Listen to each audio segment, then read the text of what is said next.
good to see you. I'm so glad you made it here safely. I think Christina probably drove the furthest today. She came from Milwaukee. Norma Pizarro is coming up from Indianapolis, so I'm hoping that she makes it soon. She was definitely planning to be here. So welcome to everybody. I'd like to introduce to you Dr. Ruth Horton.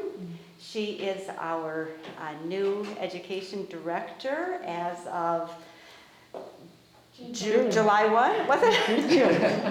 July 1. July 1. She hit the road running with Small School Workshop, and she helped bring this together, and I am really grateful for the help she's been. She comes to us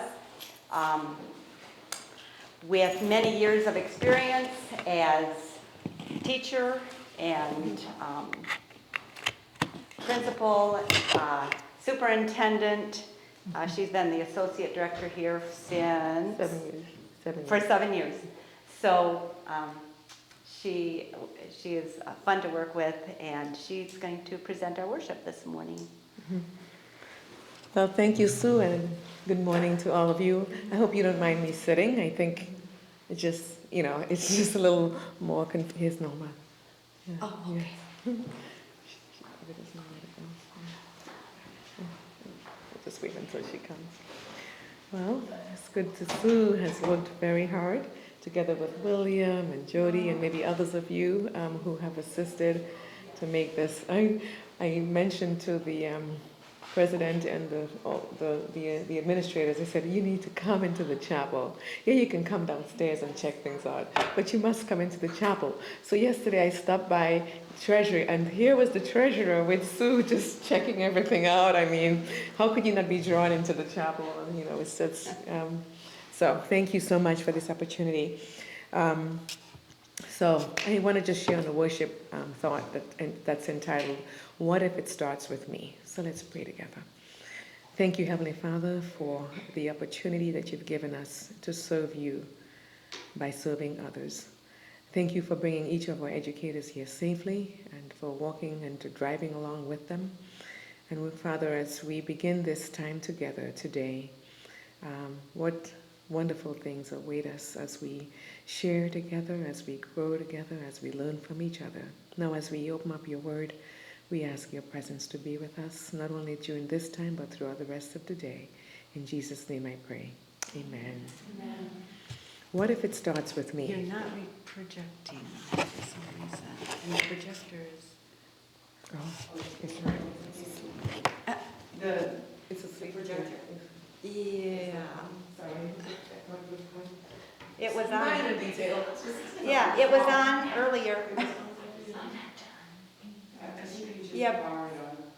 I'm sure it's on. Yeah, it was on. We should be pretty. So what happened? There it looks.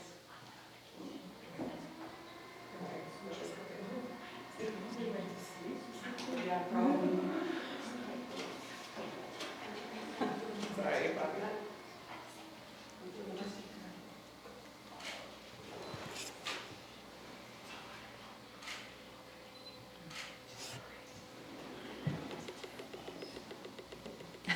It's a slow one, isn't it? Does it take that long? Well,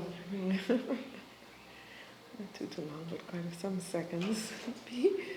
It's sort of like waking up in the Well, morning. we woke it up early, and I guess it got tired Nobody's and using went to it now. sleep. Sat here too long. Okay. Okay, so, it really, the devotional thought that I'm sharing this morning has a lot to do with how often I expect someone else to have the responsibility of doing something about it, whatever that it is. And so the question still lingers, what if it starts with me? And so that's what I wanted to share this morning.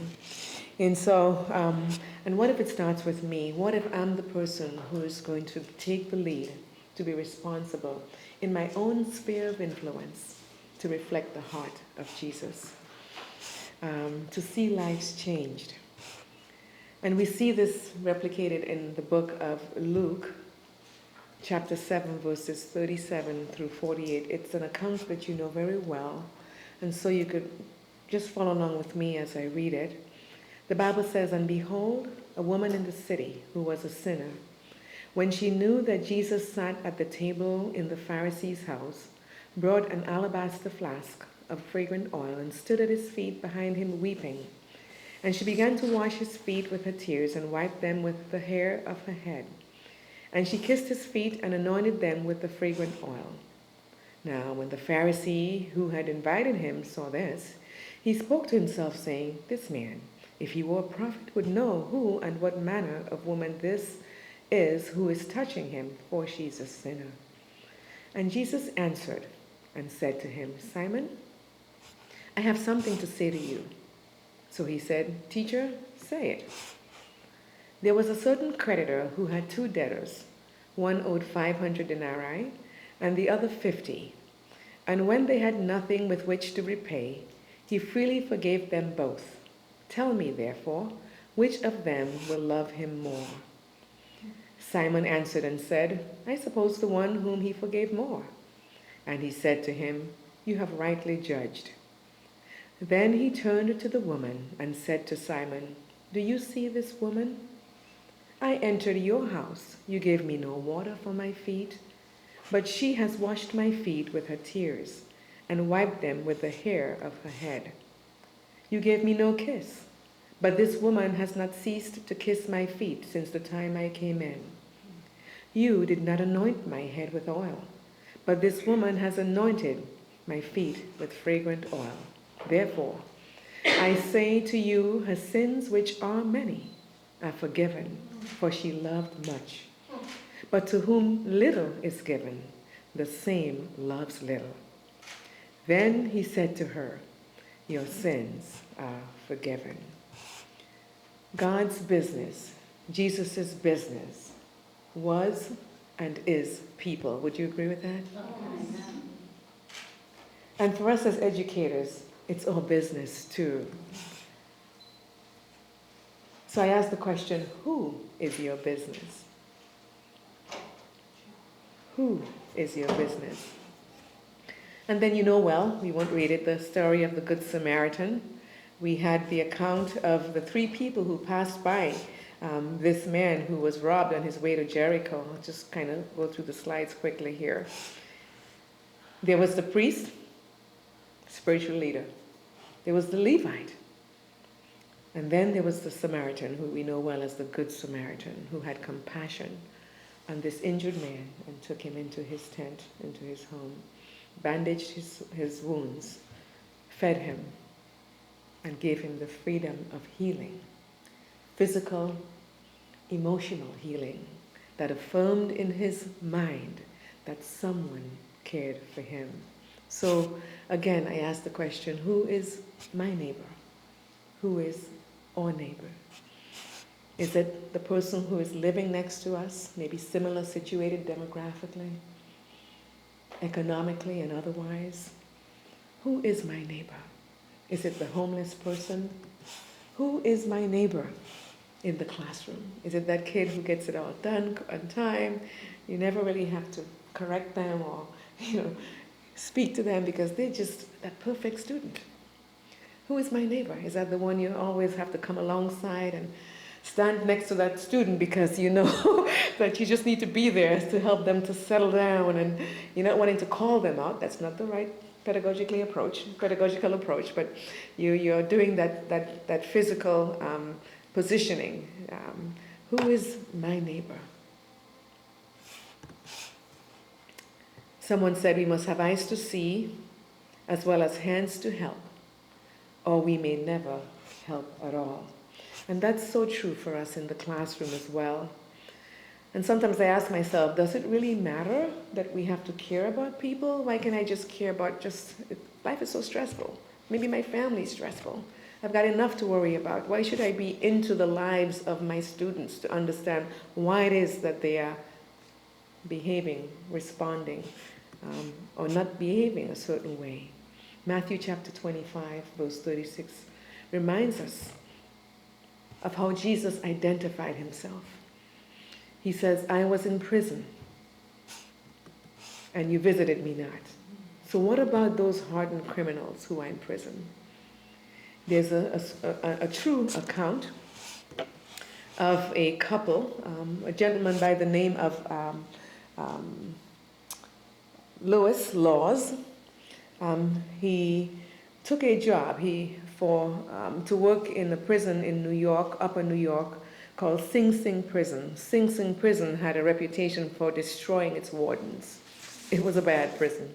It was where the hardened criminals, and you can think in your mind of who we categorize, put in that category. It did have a really terrible reputation. It's like an Alcatraz. It was a terrible place to be. And it was said that the easiest way out of Sing Sing, which was the name of the prison, was to go in as a warden. And so this man, the average tenure of a warden was 2 years. But Lewis Laws was there for 21 years, and his longevity there was credited to his wife, Catherine Laws. Catherine took seriously the idea that prisoners are human beings worthy of attention and respect. Catherine, with her 2 young girls, would often visit the prison with her girls when they had physical activity, recreation, I was going to say PE, recreation for them, for the prisoners. And people would say, why? How could you even go in there, let alone take your 2 young girls in there? You can just imagine this in your mind's eyes. She regularly visited the walls of Sing Sing. She encouraged the prisoners. She ran errands for them. When she had a blind prisoner, somebody who couldn't read, she learned Braille so she could teach the prisoner. She learned sign language so she could teach the deaf prisoners who were deaf how to read sign language. She would listen to them, and more importantly, she cared about them.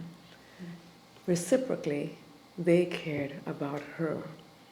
So on the night of October 1937, when news was telegraphed throughout the prison cells that Catherine was killed in a car accident, you could imagine how devastated the prisoners were, and they petitioned the warden to allow them to attend her funeral service. Now, could you imagine logistically what that might mean, and whether they would be granted this request? As the warden walked up and down the halls of the prisoner, they saw the long, sad faces of the prisoners. And the question in his mind is, how could I make this request, meet their request? And so, as the account goes, true account, he said he did grant this very strange request. So a few days later, the doors of Sing Sing prison slowly swung open, and hundreds of men, at that time, felons, murderers, thieves, convicted of every conceivable crime, marched slowly out of Sing Sing's prison's gate to the house about 1.5 miles away where Catherine and her husband lived. They proceeded unguarded, but none tried to escape. If one tried to escape, another prisoner would have killed them on the spot. Because the life of Catherine Laws replicated in their lives the powerful example, the woman who walked into hell to save the men and capture a piece of heaven in Sing Sing prison. Catherine's strength was to see that the men less as prisoners and more as individuals. There's a poem that reads accordingly. I was hungry, and you formed a humanities club to discuss my hunger. Thank you. I was imprisoned, and you crept off quietly to your chapel to pray for my release. Nice. I was naked, and in your mind you debated the morality of my appearance. What good did that do? I was sick, and you knelt and thanked God for your health. But I needed you. I was homeless, and you preached to me of the shelter of the love of God. I wish you had taken me home. I was lonely, and you left me alone to pray for me. Why didn't you stay? You seem so holy, so close to God, but I'm still hungry, lonely, cold, and still in pain. To treat people well, Thomas More told us, is to honor their souls. To honor their souls is to understand what it means to love your neighbor. A book that I cried through as I read it, and I see you nodding, is Kisses from Katie, a story of relentless love, of redemption. Katie says this: "It is the children the world almost breaks who grows up to save it." Christ loves, and we are placed here not only to be loved, but to love. Not only our family members and those who are lovable, we are placed here to love, period. To light a candle in the heart of others. In doing so, she says, we build up our spiritual bodies in Christ. You know, I don't know the rest of the story and how many criminals' lives were impacted by Catherine Law's life back then. God knows. Bethany Haley Williams, in her book, The Color of Grace, how one woman's brokenness brought healing and hope to child survivors of war. She said this quote, which lives with me. She says, "The heart of Jesus is found in the middle of suffering." Isn't that true? The entire New Testament speaks of that. But not only the New Testament, the entire Bible speaks of that. Francis of Assisi, pardon me for quoting somebody who's Catholic, but it's true. Start by doing what's necessary, he tells us, then what's possible. And suddenly, you're doing the impossible. It's overwhelming when you think of the big picture. Start small. Start with what's doable in your classroom, in your neighborhood. Where do I begin? Albert Einstein says, the world is a dangerous place, not because of the evil ones, but because of those who see the evil and choose to do nothing about it. And here's Katie Davis again. She says, when you pour out the contents of your heart and hand, when you give ungrudgingly to your limited resources, when you live to love, you live nearest to the heart of Jesus. So my prayer for myself, my prayer for each of us, Sue and Team Pre-KK, is, Lord, make us an instrument of your peace. Where there is hatred, let us sow love. Where there is despair, hope. Where there is darkness, light. O Divine Master, grant that we may not so much seek to be consoled as to console, not so much to be loved as to love. For it is in giving that we receive. It is in pardoning that we are pardoned. It is in dying that we are born to life eternal. May God grant you all that you need for each pre-KK student that you serve. They will have needs. May we look beyond their actions, beyond their faces, and may we see Christ in each child. And may we replicate Christ so that it would be stamped on their hearts and that we will see them in the kingdom of heaven. Sue, could you have a closing prayer for us? Heavenly Father, we are so thankful that we have a God who has shown us what love is. And you desire us to share that love with your children. Please give us the wisdom, the strength, and the knowledge of how to do that every day as we meet your children. We pray in Jesus' name. Amen. Amen. I'm going to slip out to introduce the presenter, the next presenter, and I'll be back and forth to check in. Oh, okay. I'll be right. All righty. Thank you. Thank you. Okay, our first item of business here is we need to know who everybody is. So you have in front of you a little name placard, which I'd like you to write either your first name, last initial, or just first name, or the whole name, whatever fits and whatever you feel like.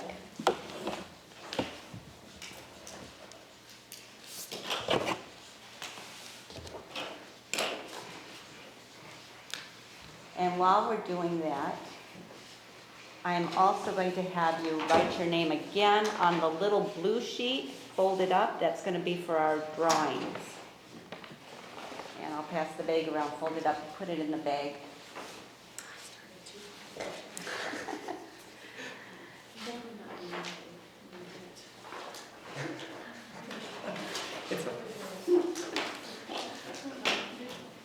Okay. So let's just go around, and I'm going to start over here with William.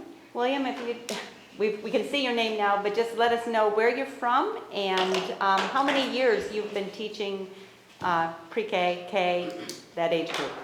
Okay? Hi, I'm William. I have been teaching the kindergarten to second grade age band for 8 years, so I'm going into my 9th year teaching. And then 2 years ago officially transferred to the pre-K 1 age band. So the last 2 years I've been doing pre-K 1 in a single classroom. In Indiana, Cross Street Christian School in Anderson, Indiana. Thank you. I'm Jenny Coughlin, and I'm going into my 11th year teaching. It's called kindergarten and kindergarten plus. Kindergarten plus is just kind of for kids who need 2 years, or like if we have a young child that comes in, we call the first year their kindergarten year, and the second year their kindergarten plus year, which we typically have a couple of kids who do that.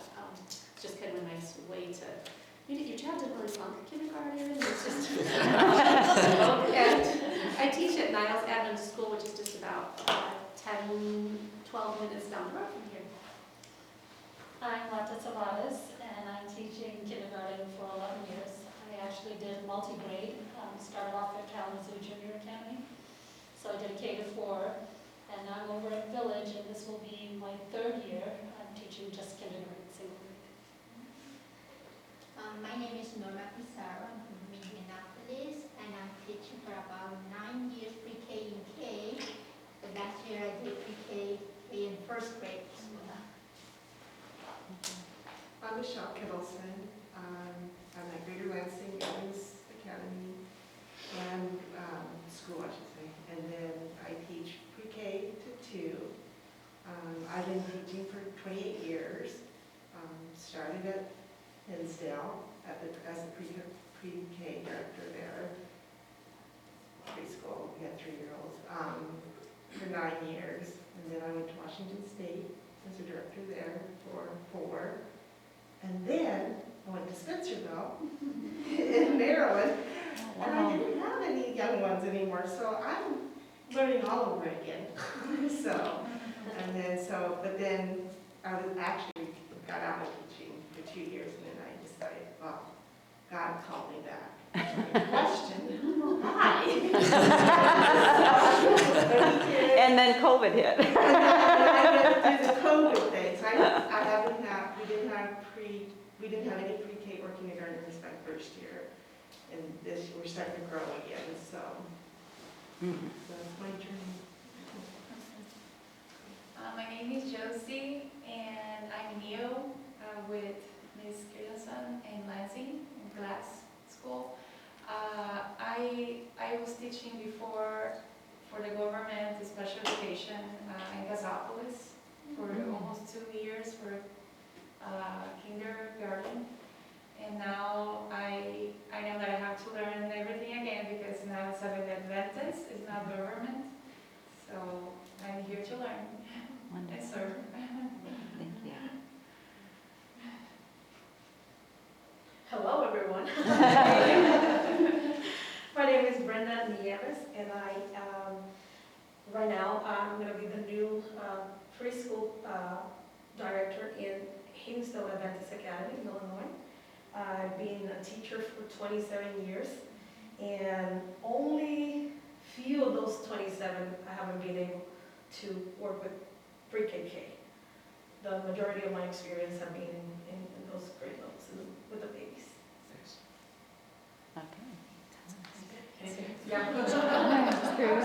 Hi there, my name is Cruz Maria Baena.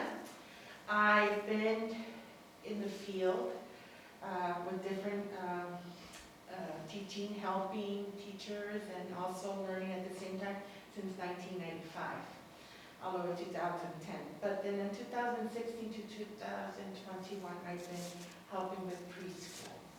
I've been teaching preschool, and now last year, thank you to Ms. Brayman, I started teaching kindergarten and preschool. So this year's going to be the first year that I'll be teaching both again. Second year again here at Downers Grove, Illinois. Susie Brayman, I'm at North Aurora School in Illinois. Been here about 6 years. I've taught for about 20, mostly elementary, early elementary, first through fourth. However, back in Colorado, I had K2 for 5 years. And one year I taught pre-K.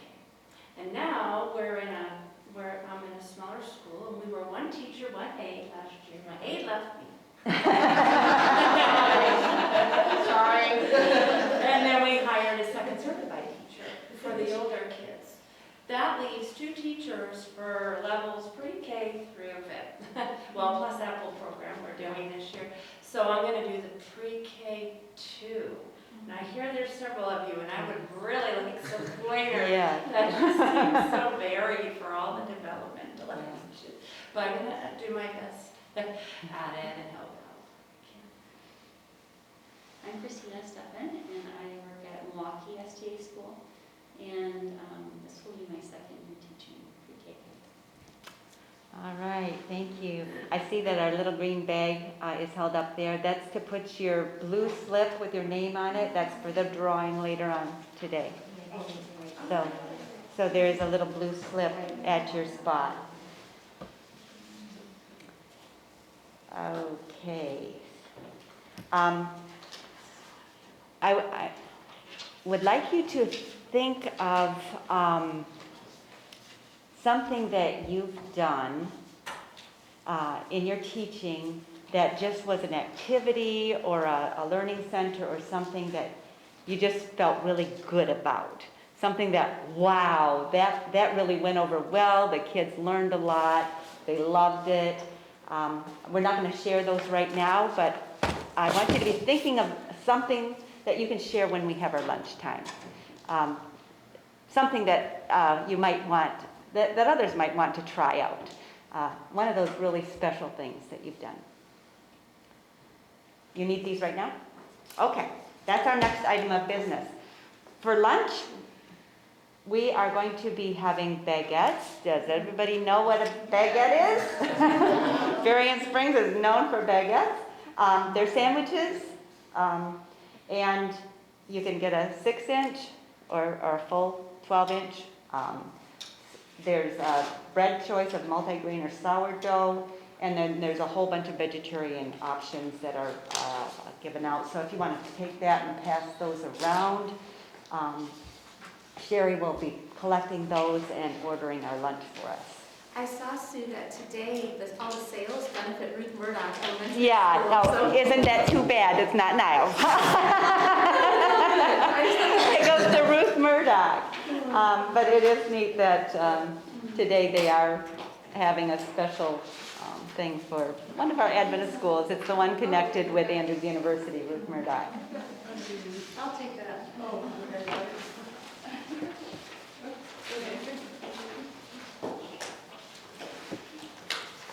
I'm going to take that off.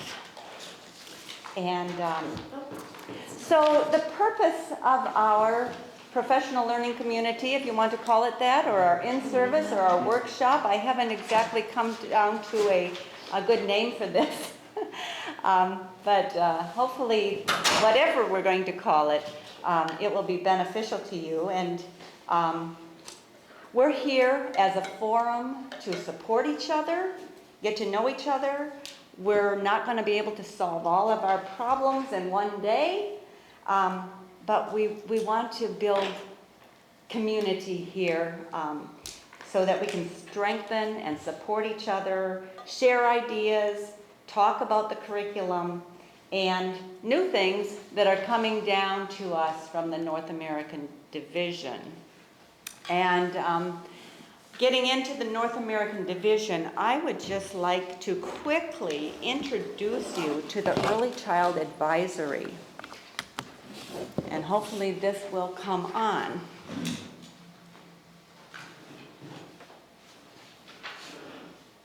Look at my dad. Come on. Why is that not what I'm here?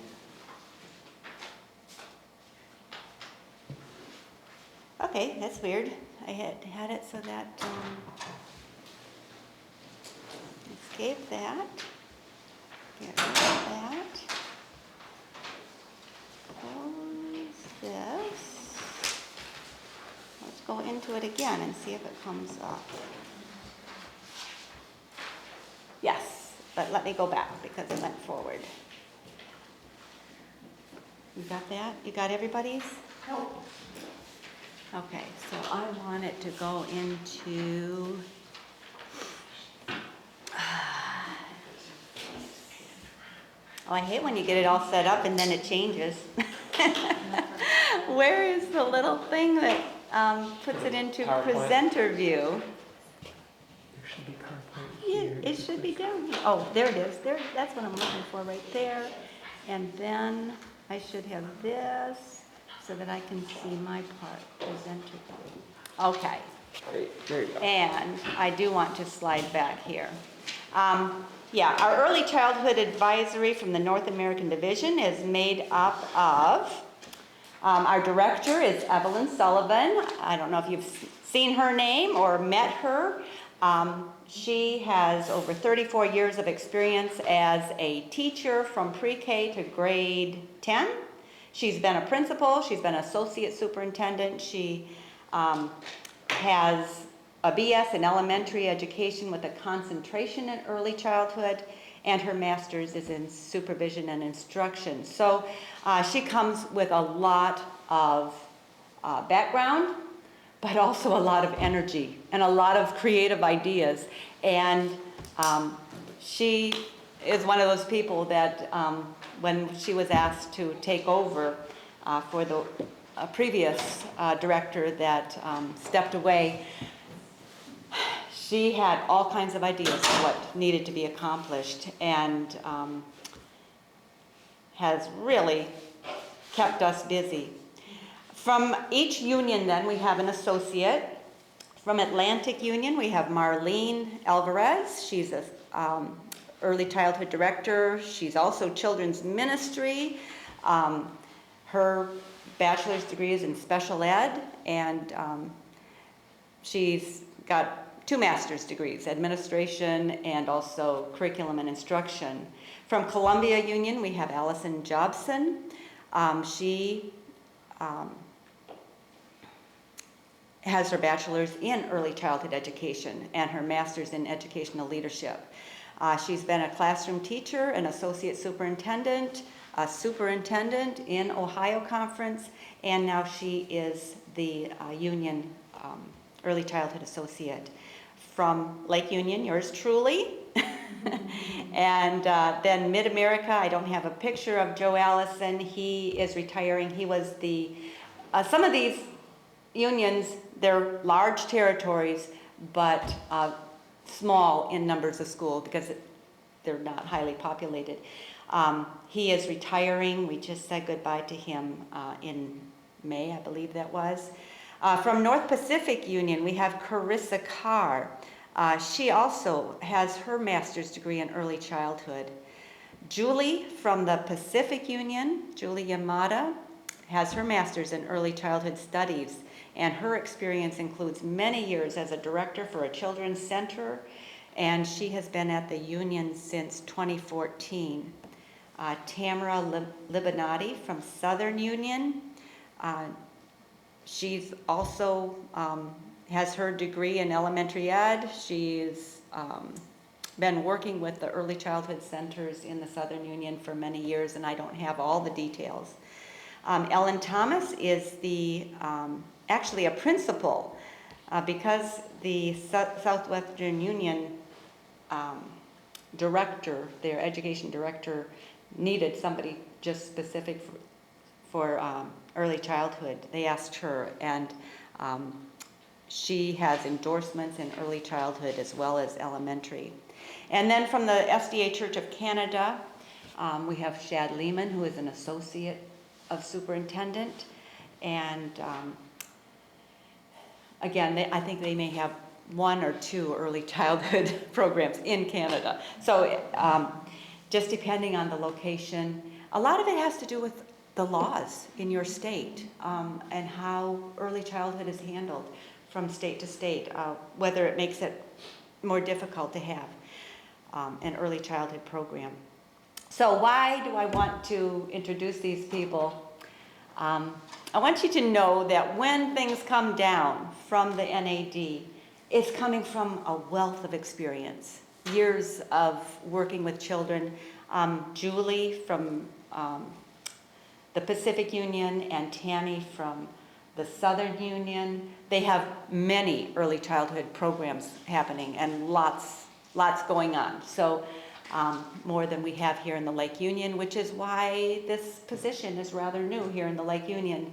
We're trying to, build some community here and provide the support that's needed. So the first thing I'd like to look at is the early childhood developmental standards. And you have those in front of you. This was one of the first things that Evelyn had us do when she started. Very end of 2018, it was in December.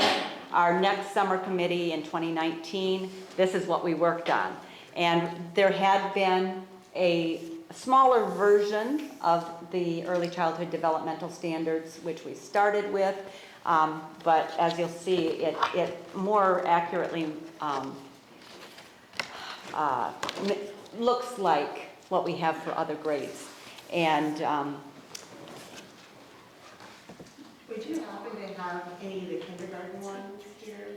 we do have some in our curriculum room, and I'm not sure everything, but that's something that we can look at later. I'm not sure exactly what's there. I know they're also available on the NAD website, which we will look at later. So I was just curious to see what other mainstream early childhood research comes up with developmental domains for early childhood, and depending on where you look, you'll come up with a different list. One list has physical, cognitive, communicative, socio-emotional, and adaptive. And then you can see another group listed it a little differently, and a third group actually added 7 with spiritual and moral as one of them as well.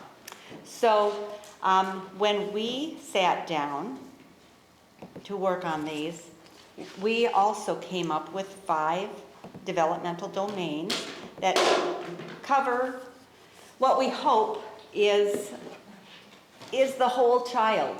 We don't want to get lopsided, too much, trying to press too much cognitive when their bodies are wasting away, or too heavy in one area. So we have 5 developmental domains, and if you will open this up, you will see that we started with spiritual development. From the Adventist philosophy of education, we recognize that our most important job is preparing children for heaven. And we broke down spiritual development into 5 standards. They are God, the Bible, creation, salvation, worship, it's more than 5, 7, worship and church life, Christian living, and Jesus' return. So let me go ahead here. You can see this a little bit more clearly. So each domain, there's 5 domains, each domain then has a number of standards, and you'll see those in the smaller sections. And each standard is broken down into benchmarks. What do we want them to know about God? What do we want them to know about the Bible, about creation, salvation, and each of those different standards. Under each benchmark, and let me just read the ones that are under God. We want to see that the children are beginning to understand God the Father, Jesus the Son, and the Holy Spirit. We want to see that the children are beginning to experience God's unconditional love. We want to see that the children are beginning to exercise faith and communicate with God through prayer. We want to see that the child is beginning to express belief that God sends his angels to protect his children. I'm sorry I didn't have a capital letter on God. And the last one under God then is to begin to demonstrate a desire to learn more about Jesus. So those are benchmarks under that one standard, God, in the domain spiritual development. Now, under each benchmark, you're going to see examples. And when we were thinking of examples, we were thinking of children from ages birth to age 5. When we're watching a child grow, we're not going to try to go step by step by step. You should see this, you should see that. But you're going to have to use your imagination a little bit about, am I seeing this develop in this child? So what I'd like to do for a few minutes is you can pair up with a person next to you and look at, what we'll do is we'll start right here. You guys will be the domain for spiritual development. No. I'm going to start over here because I've got our things up here. Excuse me. I'm going to start over here with Christina and Susie. I'm going to have you assigned to spiritual development. And you to physical and health, Cruz and Brenda. Josie and Michelle to social and emotional. Norma and Lata to the language and communication domain. And then the last one, cognitive development for Jenny and William. I'd like you to look at those domains and just pick a couple of the benchmarks and say, okay, this is how I have seen this in my 4, 5-year-olds, or what I might hear or see happening. And just a couple, if you can take 3 benchmarks and try to flesh out a couple examples that you either have seen or you might be looking for. And then with your marker, on the upper 2/3, just write a 1, 2, and 3, and write down what the benchmark is and how you might see an example of that in your classroom. Okay? Any questions? Okay, go ahead and work together, and we'll just take a few minutes. Ready? Ready to go. Go. Okay. Measurement. Standard.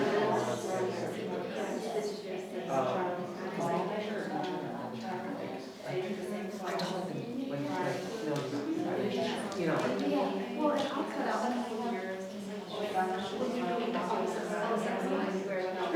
Yes, I realize this. Oh, that's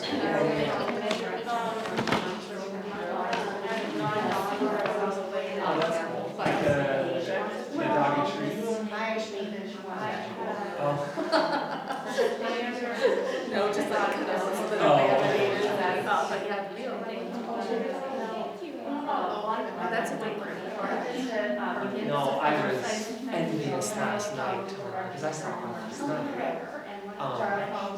Because I wanted to see the yard where we're going to have outside. And then so Nicole dropped me off and was like, hey, you guys are going to be in here. And she was in here, so we were looking this up last night. that.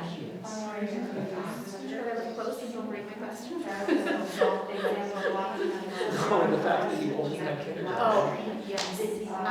Because I was telling her, I was like, I would not use the stepping stones counselors curriculum to, like I should, you know, because, right. I would set this stuff out, and then the kids could explain this, but I didn't get to teach it. That's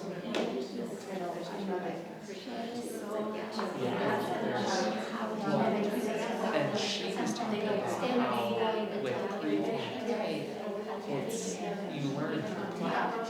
It's, now it's not like play-based learning, but you learn through play and through that interaction. A lot of that. Right.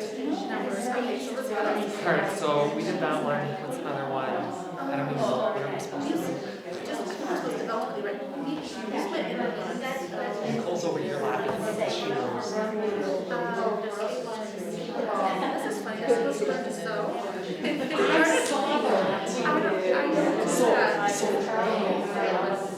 So in which book is it?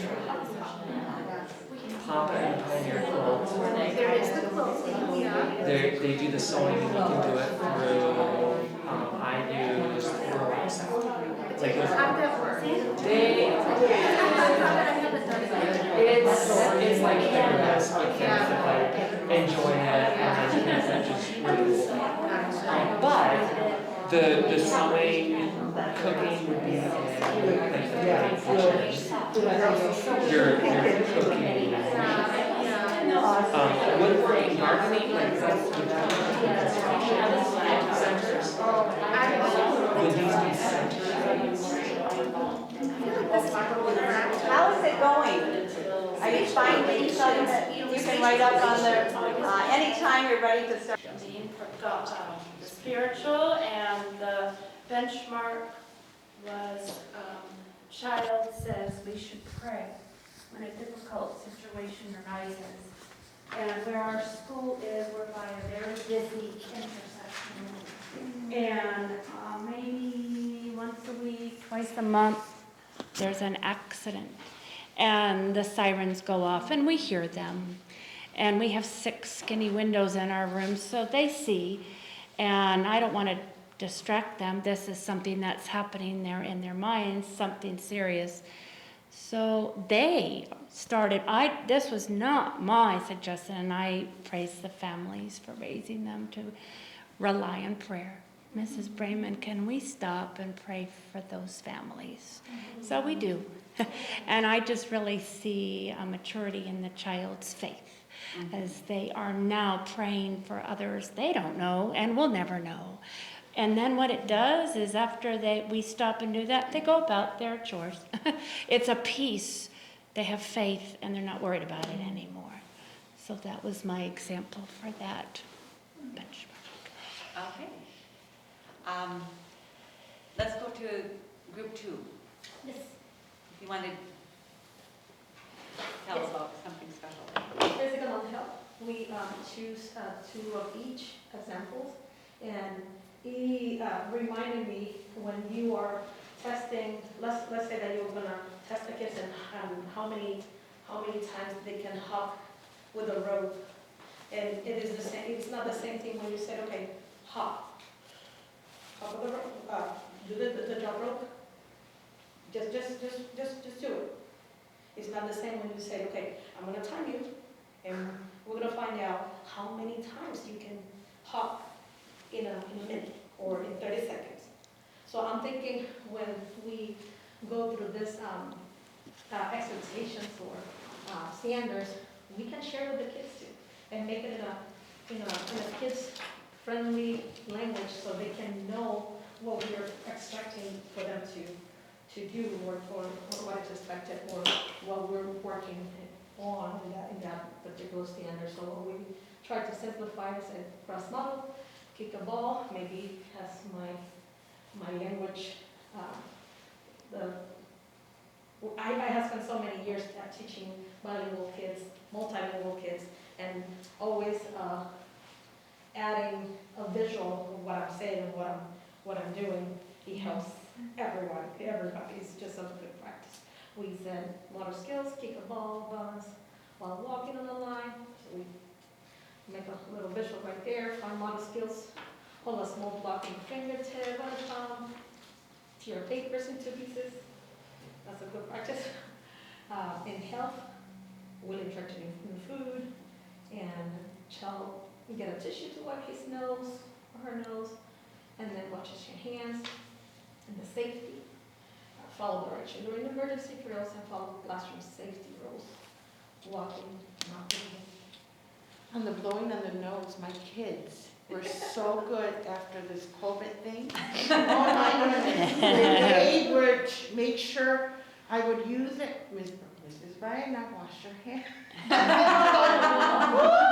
Okay, and you know, they were on us. And I really enjoyed that for them, you know.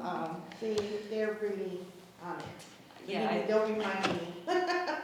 It was a big learning curve for Oh, all yes. of us, wasn't Yes, it? yes, it was. Wearing a mask, Yeah. washing hands, Yeah, all the or time. using the cleaner all the time. Yes. Yeah, we all learned a lot during COVID.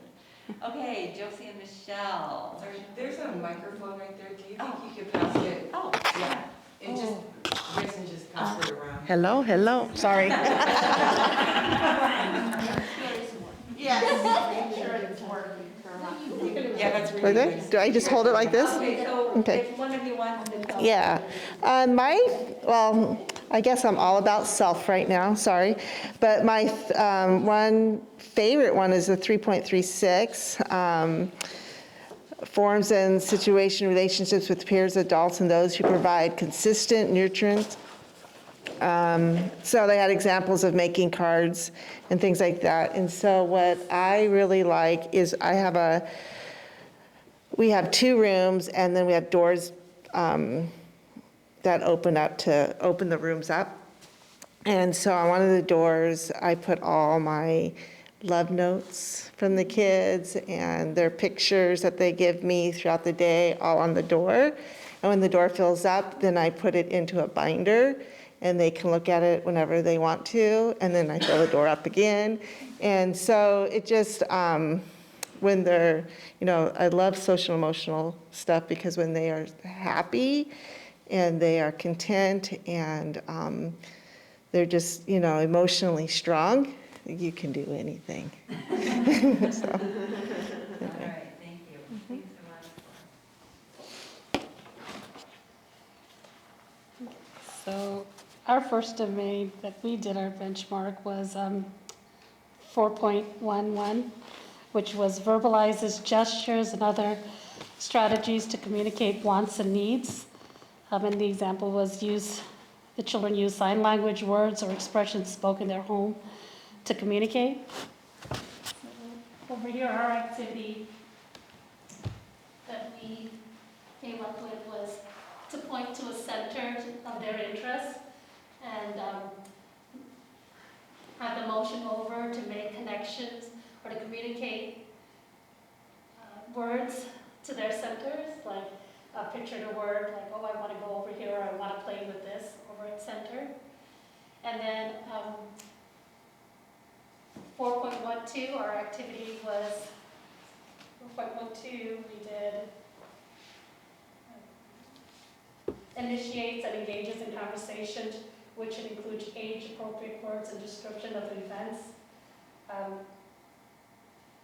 that they share. So our activity was an outdoor activity, like they're playing on the playground, they're sharing their experience of, oh, I went on the slide and I went down really fast, or I went on the swing and I pushed my friend, or I fell off the slide. And then 4.14 was names and describes familiar people, objects, and events. Example, the child responds to the question, who or what is that? And our activity was, after they heard the story of Noah's Ark, the children will identify who was Noah, what did he do, what did he build, who was in the ark, and then afterwards they would complete a Bible craft. They would make the boat, and then they would put animals in it, and then put Noah and draw a rainbow over the ark.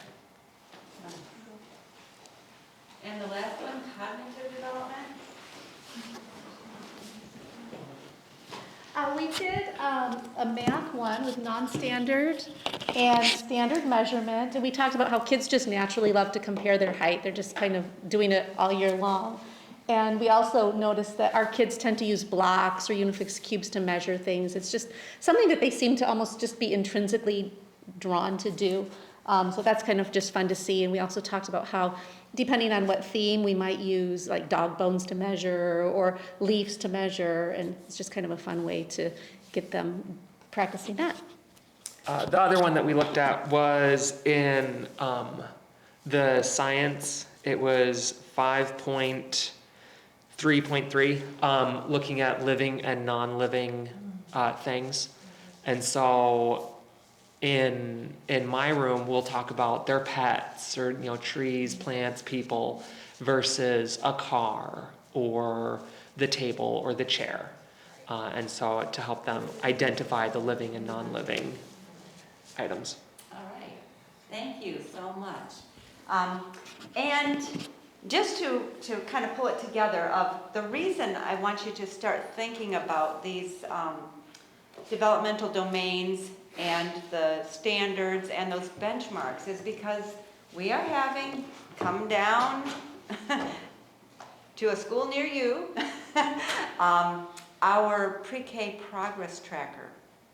And of course, we do not grade pre-K. They don't receive a grade like first, second, third. But we do want to track their development. We want to make sure that we're providing activities in these different areas and we're seeing some progress and maybe give them a little bit more activities in a certain area. If we're seeing that, we haven't even looked at some of these different areas. So the pre-K progress tracker will be introduced, I believe, next year at our convention. And it has been piloted this year, trying to get, any kinks worked out that we might be able to make it easier to use. So these developmental standards will be important as you start watching those children grow and then having something to share with the parents, when you do speak with them of, I'm seeing your child develop in this area and this is what it looks like today and this is what they showed me today, as you do communicate with the parents. And I hope that was a good exercise and helped to get a little bit more familiar with our learning standards. We're going to take a break right now, and you're free to go. There's restrooms right straight out here. You can walk around a little bit, go upstairs, downstairs, just take a few minutes, and we'll get back here at least by 10:20 because we're going to start drawing some names for visiting our teacher supply store. Preferred customers. Would this be online? Are they available online too? Yes, these are available online, and this afternoon we are going to look at some. I don't know if the notice got out. The hope is that we'll go outside later to do a couple activities. The grass was still pretty wet when I checked a little bit ago because it did sprinkle this morning. And it hasn't been warm enough to actually dry off the grass. But we're going to do it anyways. So when we go out, you can go barefoot, do what you want, if you don't have shoes that you don't want to get wet. So that's completely up to you. Before I get started into this,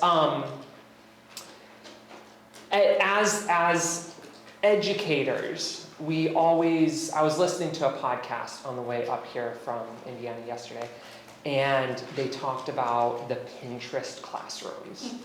The ones that we look at, the Instagram classrooms, the ones that we look at that we're like, oh, that's amazing, I want that. And as I was thinking about it, is each of our classrooms are very different. And I got to thinking about birds' nests. I'm not going to pass it around. But it will be over here on the table if you want to come and look at it in a little bit later.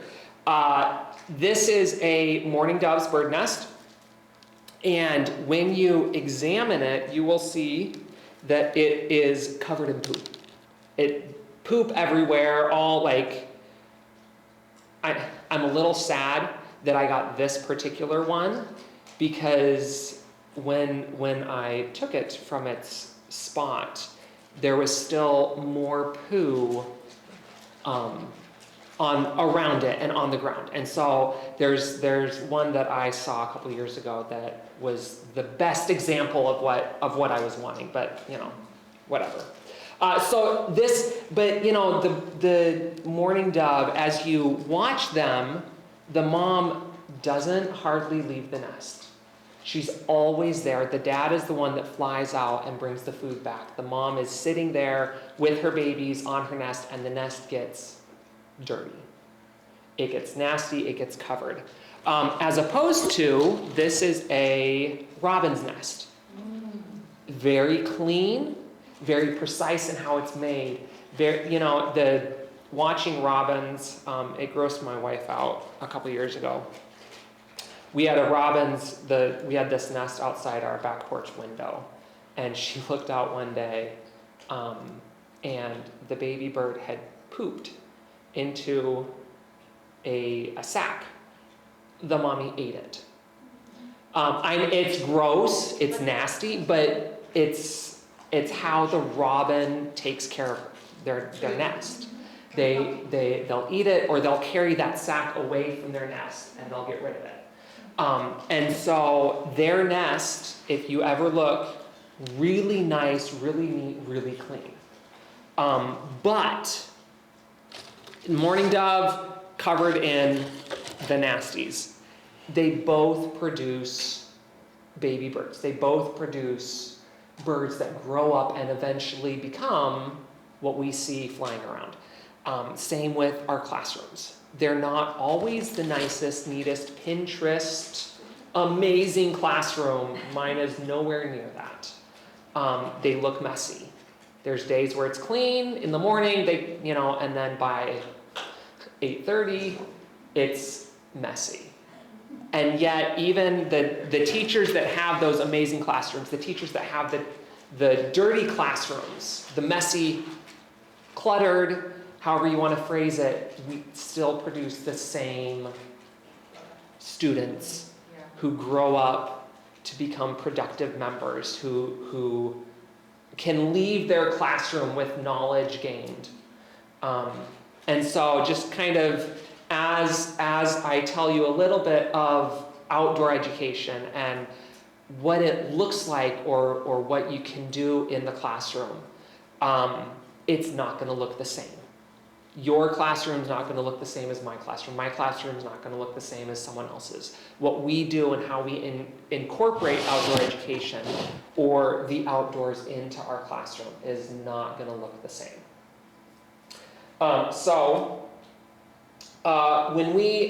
In 1983, Howard Gardner wrote a book and came up with his multiple intelligences theory.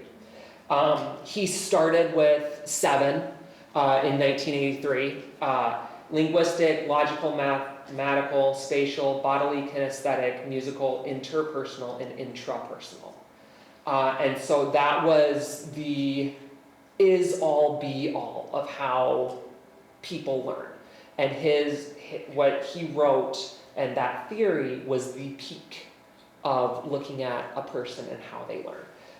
12 years later, in 95, he added the naturalist to his theory. I think maybe recently, or since that time, they might have added one more, I'm not sure.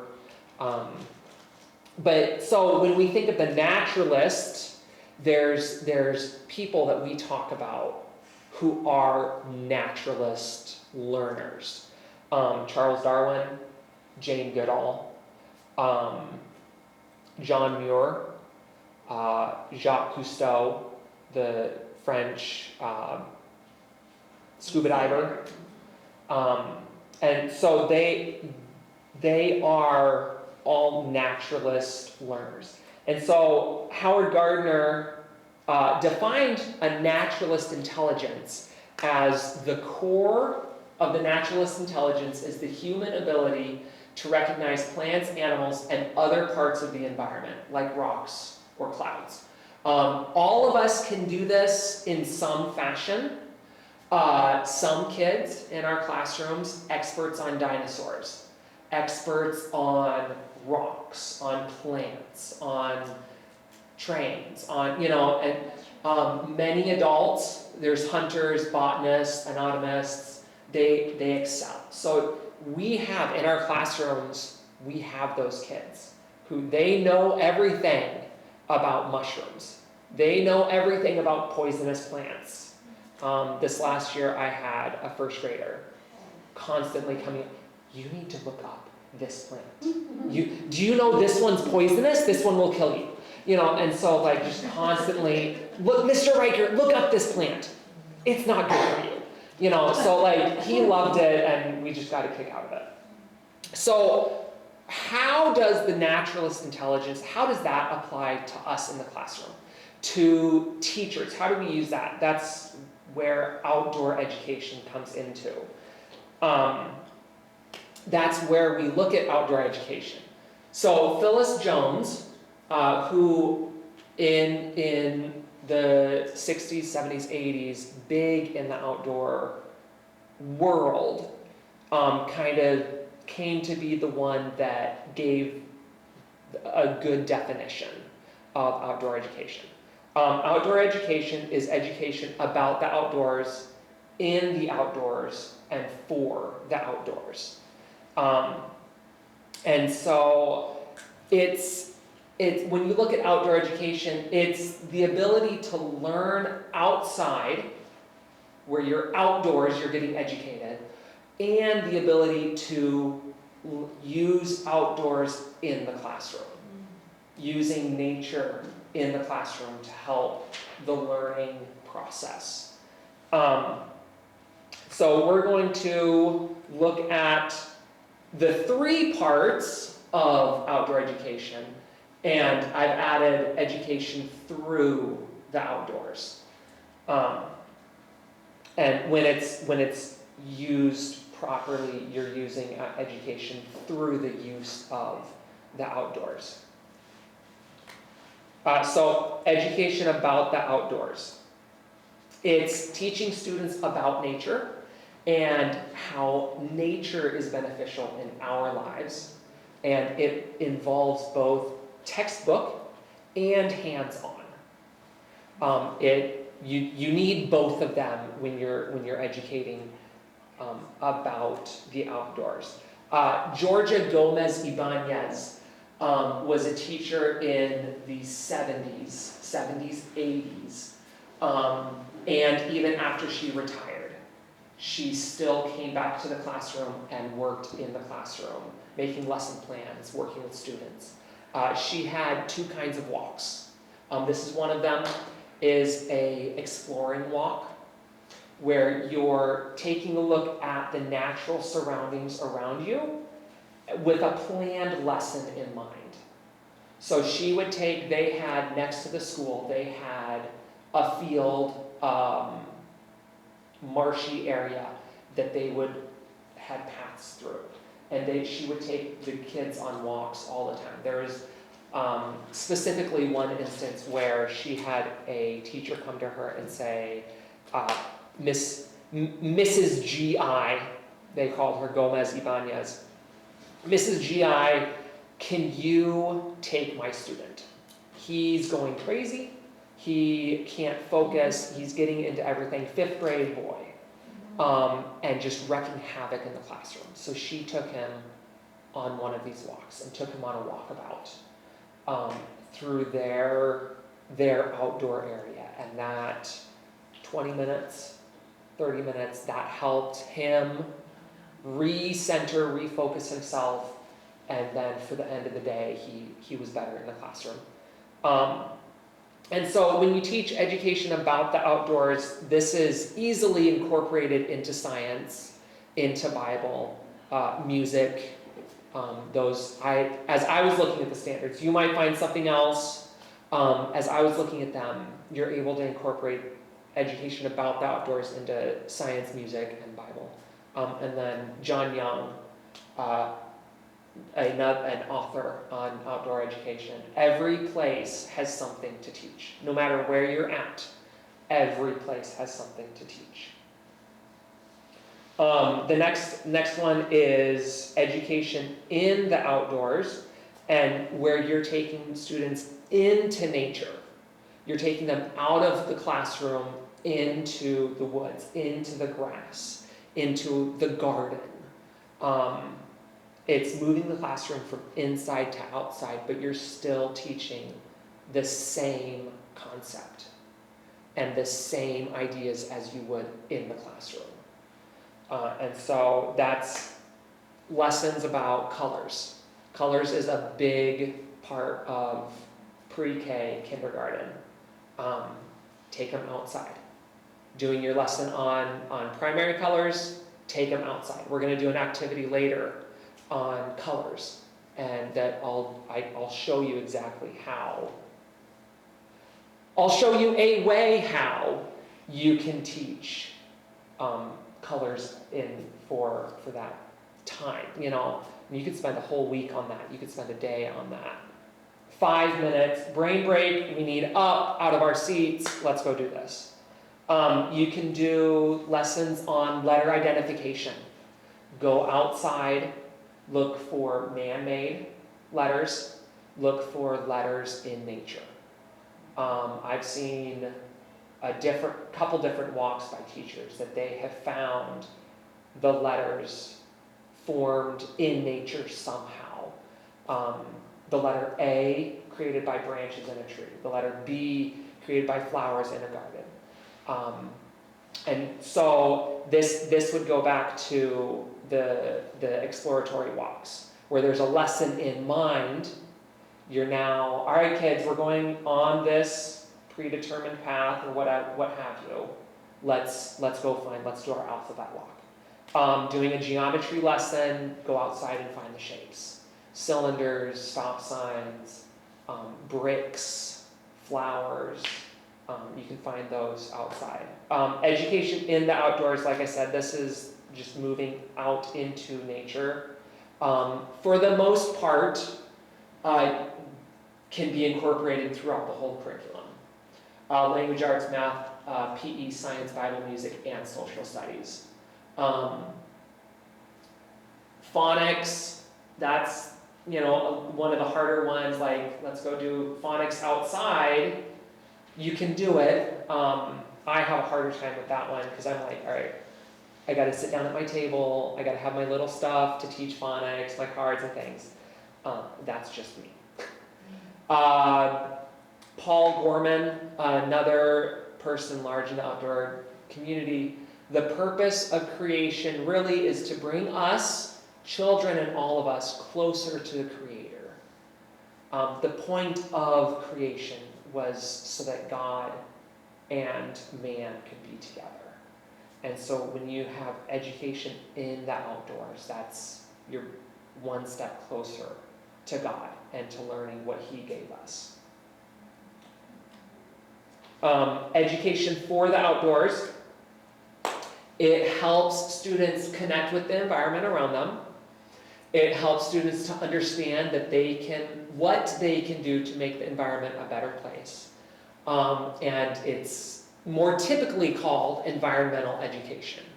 It's teaching an appreciation for nature. It's teaching students how to care for nature, why we should care for nature. What is the point of caring for nature?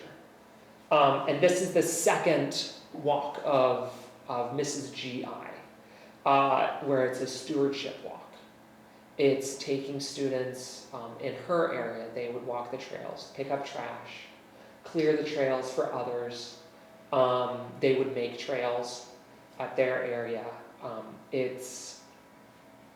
At my school, it would be walking around our schoolyard, making sure that our schoolyard is clean. And just showing our students how we can care for nature so that others can appreciate it. And then this is, again, I found that I was able to incorporate this sort of education into the outdoor science and social studies curriculums. Reduce, reuse, recycle, that's stewardship. Teaching about the waterways and pollution, that's stewardship. So which falls under science and social studies. Creation is a big part of the kindergarten and pre-K curriculum. That's this, teaching for, when you learn about creation, you're learning stewardship. And then teaching through the outdoors, it's where you're using the outdoors as the learning medium. You're taking all three of that Phyllis Jones mentioned in, about, and for, and you're using them together to teach either in the classroom or outside. So it doesn't matter where you teach it, if you use all three of them together. That is outdoor education. Richard Louv, I don't know if you've heard of him. He wrote a book a number of years back called Last Child in the Woods. And he says the more high-tech our lives become, the more nature we need to achieve a natural balance, to counteract that high-tech.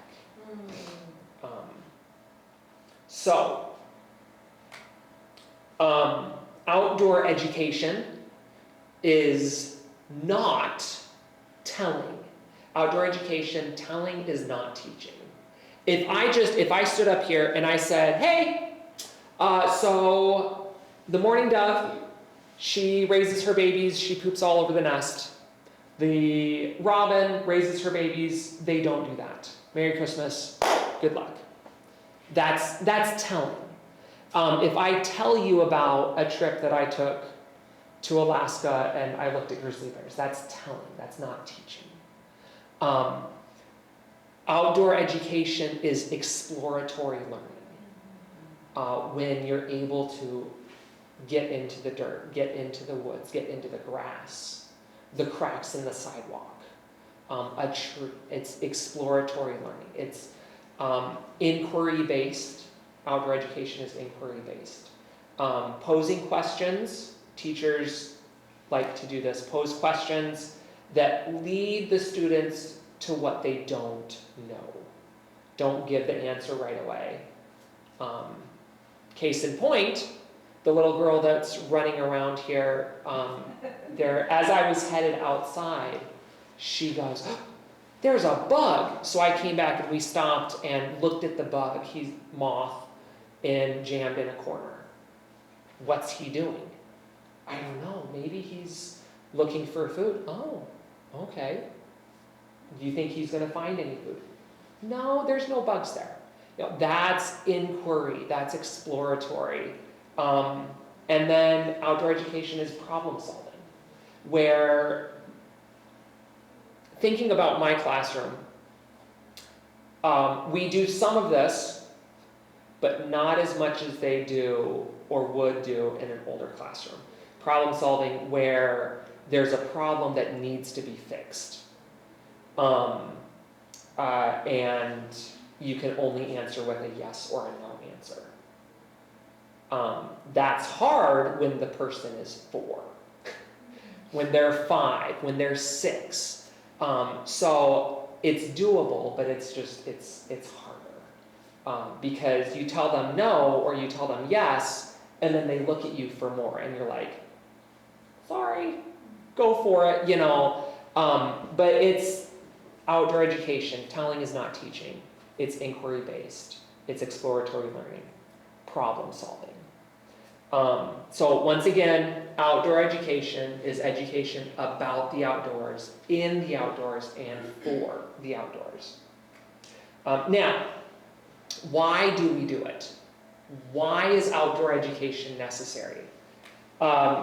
Research indicates that the average child spends 6 hours on the computer or playing video games, watching TV.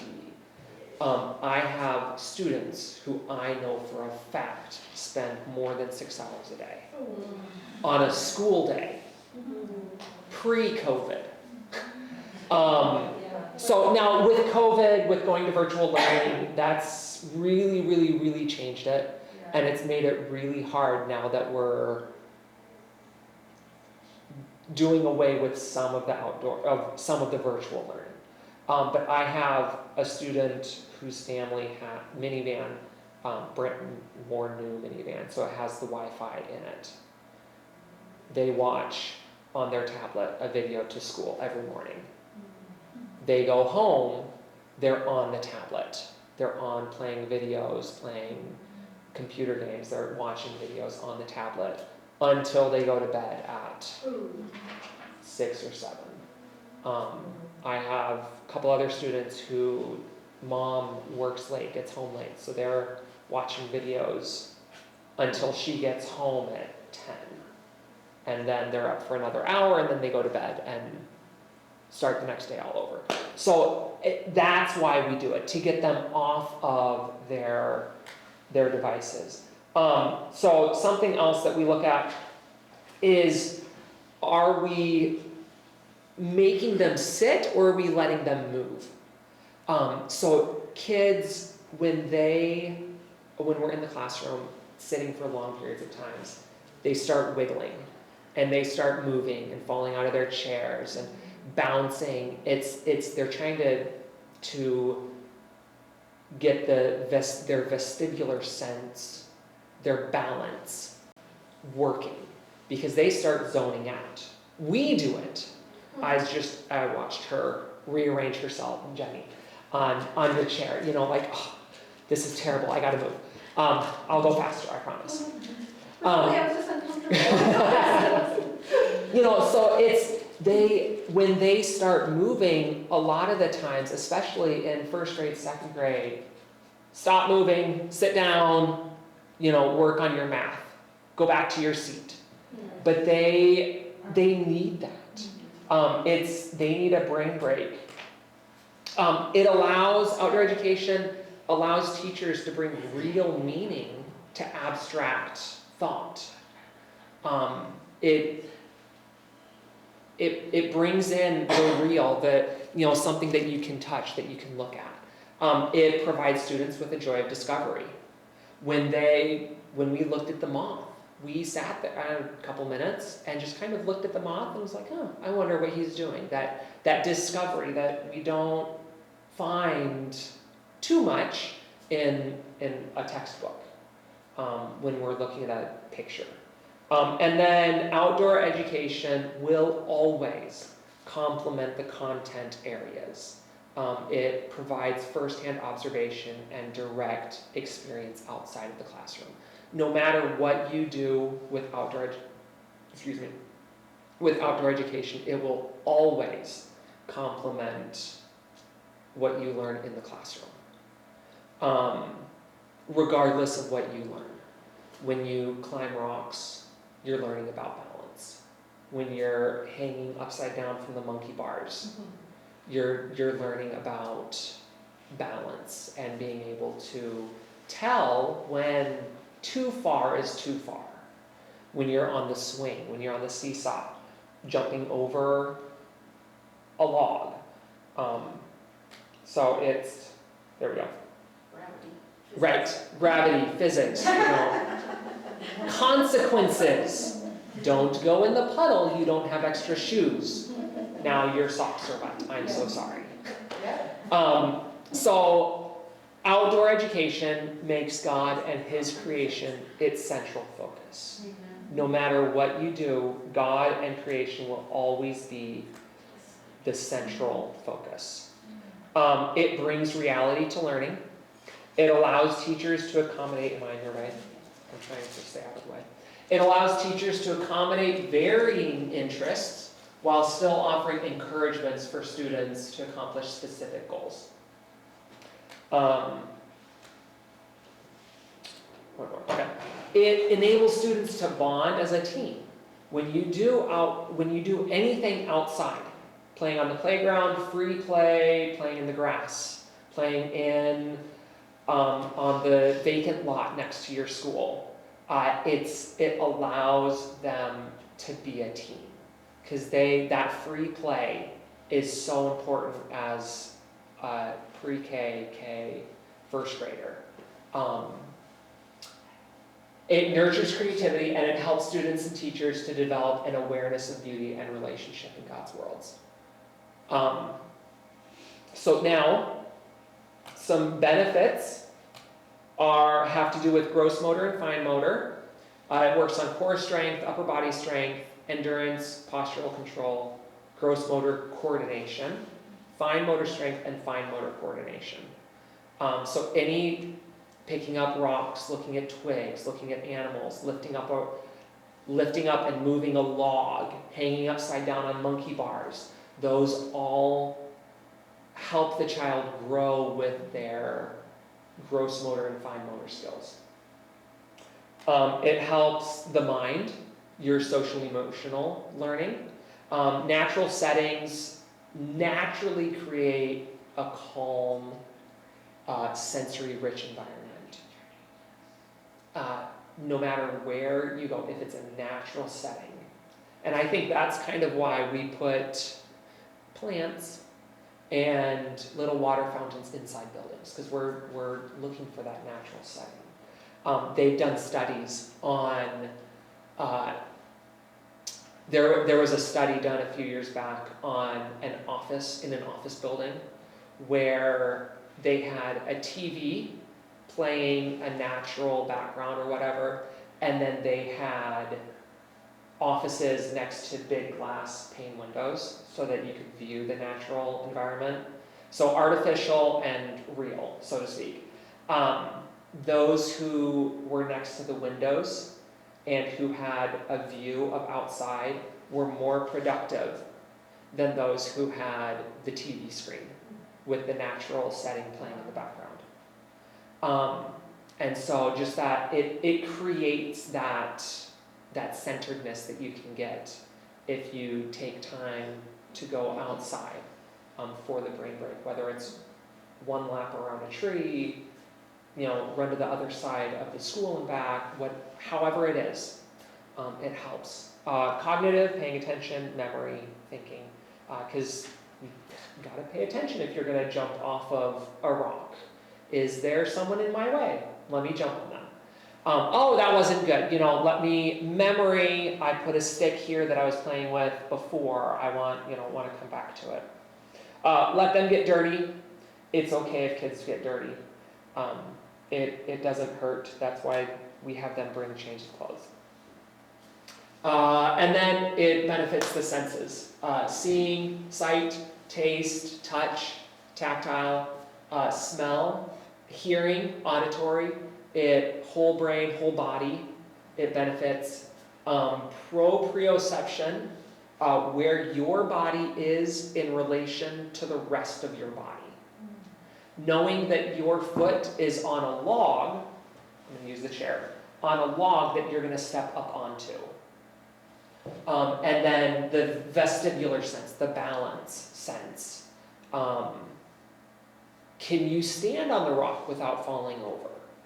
Can you walk in the grass without tripping over the molehill? Can you walk on a sidewalk without tripping? Those are all benefited by being in nature. And then I've got some easy activities that are fairly easy to do no matter where you're at. Fairly easy to do. One is an alphabet hike.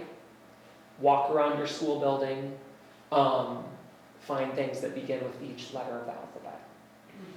Ant, bird, water, stone, rock. That's an easy one. and it gets them excited, and you're learning the alphabet. They don't they might realize it, but that's one of the language and communication that it would fall under that standard, because they have to identify that's a chair. They have to verbalize that's a chair.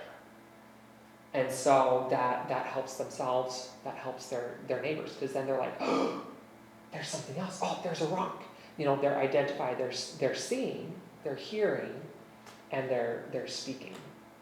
A paint chip hike. And this is an activity that we're going to do in a little bit. You get paint chips from the hardware store, and then you give them to your kids. And you say, all right, we're going to walk around the school, and you're going to look for this color. We're gonna find this specific color in nature. Can you do it? Sometimes you pick the bad colors. And so you make a note, you file those down and say, you know what? In the spring or in the fall, we're gonna pull these colors out again and see if we can find those colors. Scavenger hikes are always fun. Awareness hike, hunt, sound hunt, web of life, and winter hunt. Those are always fun to do.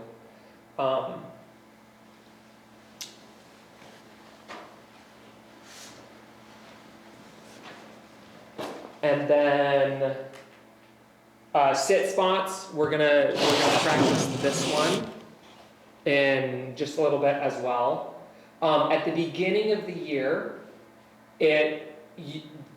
this is whole group, probably until at least through the first quarter, probably until second semester. A sit spot is where you go outside, away from distractions, within reason, and then you sit and you watch and you listen and you identify what you see and what you are hearing. At the beginning of the year, 5 minutes max.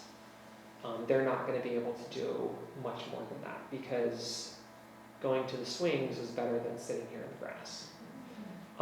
And so everybody, no talking, quiet, 5 minutes. Set your timer, and then when 5 minutes are done, then whisper, talk. What did you hear? What did you see? I saw an ant by my sheep. Did you see an ant? I heard an airplane. Did you hear the airplane? And then as the year goes on, then you can build up and say, you know what? You go find a spot. Here's our schoolyard. Here's our area, designated area. You go find a spot in the area where you're not going to play with your friends. Sit. I'll set my timer, 5 minutes. I'll give my signal. Come back to me. And then make a mental notes, what you see, what you hear. And then we'll talk about it. Directional dice to explore your school yard, school area. I might have one more. Okay. So directional dice, we will do that in a little bit as well. And you use the dice. On there it has north, south, east, west, southeast, and northwest. And then 4 on the other one, 4, 8, 12, 16, 20, and 24. And so you take and you roll both of them. And then you have a compass. And you say, all right, we're looking for west. And it landed on number 12. So we're going to take 12 steps from this spot west. All right, so here's our compass. We're going that direction 12 steps. You head that direction and you stop, scrunch down to the grass, scrunch down to the sidewalk, wherever you land, and you look for anything there. I found a piece of glass. Okay, don't touch it, leave it there. There's an ant. There's a blade of grass. There's, I don't know, a tree. You know, something just to get them moving. You're working on directions, social studies. You're working on identifying letters, language arts. You're working on counting, math, verbal. You're working on the sight, being able to see where you're going, observations. So these are, I don't know if you, at the end of the day, how you want to do this when we're all done with everything. I have dice, two pairs of dice, and compass to go with each pair, if you want to stick everybody's name in a hat. Okay, we'll do And that. do a drawing for We'll them. do that, yeah. And then, so now, what does that mean for you as the teacher? At your school, what does that mean? Start small. Doesn't matter what it is, start small. It's different at each school. What works best for you may not work best for someone else. Reach out to your local DNR. Reach out, they'll come to classrooms. I know our state park has a kit that you can borrow to take to your classroom so that you are the one that's teaching it. And they have kits on, there was one on trees and plants, there was one on animals, and so they'll have various animal skins in there that you can pull out and can teach them about. Look for books and web resources, websites, outdoor books on the table over here. Unfortunately, I can't give them away. But I have a number of books that have activities or that are just good to read for self-information that you can peruse, take pictures of, do what you want, but don't take them home. In the classroom, animal trails or birds in flight or birds sitting. One of my projects this summer that I haven't gotten to yet is printing off pictures of birds in flight and tacking them to my ceiling. So that when the kids look up, oh look, it's a blue jay. You know, so that eventually, maybe, if we are aware enough, be able to see, hey, that looks like one of the pictures in our classroom. What does that look like? You can do that with animal tracks. The deer, bear, coyote, raccoon, squirrel, rabbit are easy to find. And then that way when they're on the playground, when they're in winter, you can see them a lot. Identify and say, hey, that looks like what we have in the classroom. I wonder what that is. You can do bird feeders. A couple of years ago, I had bird feeders right outside my window. And I had a classroom book that I made of different birds that are local for our area that would come to our bird feeder, so that they could look at that and go, hey, that's in our book. Terrarium, class pets are always fun to have if you decide to have one. Or you can put in a dead log and leaves, and then see what happens to it. Put a screen on it because you never know what's going to come out. Just warning. So that's some things. Start small. If you decide, you know what, this year all I can do is putting pictures of birds in my room on the windows. Hey, you're doing it. This year all I can do is going outside and sitting on the front step of our school and watching the traffic, looking at the trees, if there's a tree nearby, listening to see what we hear. That's all I can do, 5 minutes a day. You did it. It looks different for you, it looks different for me. Different resources is National Outdoor Book Awards website. The books next to it where it says read alouds were books that were nationally recognized as good books to help with outdoor recognition. The Little Green Island with the Little Red House, a book of colors and critters. Dot and Jabber and the Big Bug Mystery is about 2 mice, and there's a bug mystery. What happened to the bugs? Where did they go? The Leaf Man is a book that I want for I want all of these, but the Leaf Man is one that I want for my classroom. It's a good book for the fall. It is there was a leaf man who visited my classroom. Yes. And I went out one morning and there he was, hanging out. And I went out later and he was gone. And it's pictures that you can make with leaves. Yes. And so that's a fun one. Another good resource, the local DNR.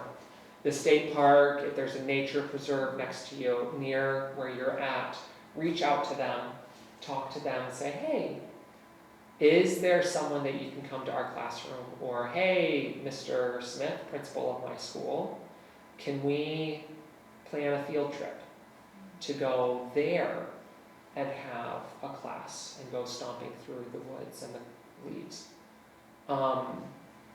Books for self, for teachers, Balanced and Barefoot, is a good book. If you haven't heard about it, it is all about letting kids be kids and promoting non-adult-led interactions and play.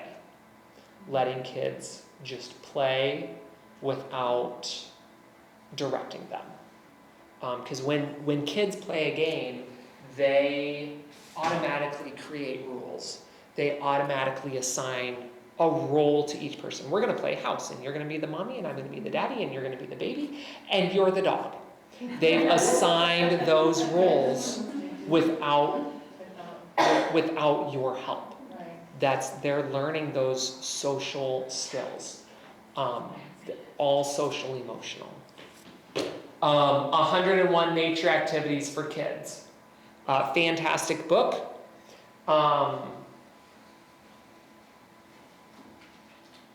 Is this one. All through 101 nature activities, there's 101 activities that you can do or modify to where you're at. Richard Louv, Last Child in the Woods, Saving Our Children from Nature Deficit Disorder. By giving them, he calls it vitamin N, vitamin nature. Excellent book to read.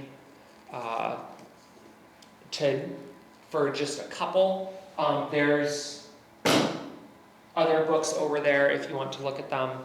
I have questions. Is there any questions? Does it make sense doing outdoor education and trying to incorporate nature into what you do in the classroom? That's amazing. I have a question, I guess, as much as you were talking. I was also thinking another point is how it can be so spontaneous, things happen that maybe is not on our lesson plan. Right. So we had 5 sandhill cranes visit our classrooms in August and September. So I just stopped the other science units and we did our research and we talked about it because they had lots of questions. And those kind of things happen, or a bad weather system comes through and they're curious about it. I think that's really important. Then it's okay and be flexible and stop your other plans and take that opportunity to teach something in nature, snowstorm or whatever it is. We also saw fox. Oh, remember? And that's they, I was catching mice. and they were watching and how they, Oh, that's I awesome. thought it was, I mean, What's it doing? I don't think God has a mistake of us learning how to just contact with nature. Mhm. He knows what's best. And really, it just, even for the teacher and for the students, you don't think about the curriculum for 1 minute, especially when they're in this kind of math test or whatever. I remember when we had to do math, we would call it math breaks. Math. Yeah, oh my goodness, just that fresh air. Yeah. Feels good, let's breathe it in, let's go back and, here we go again. And that really, really, really helps you a lot.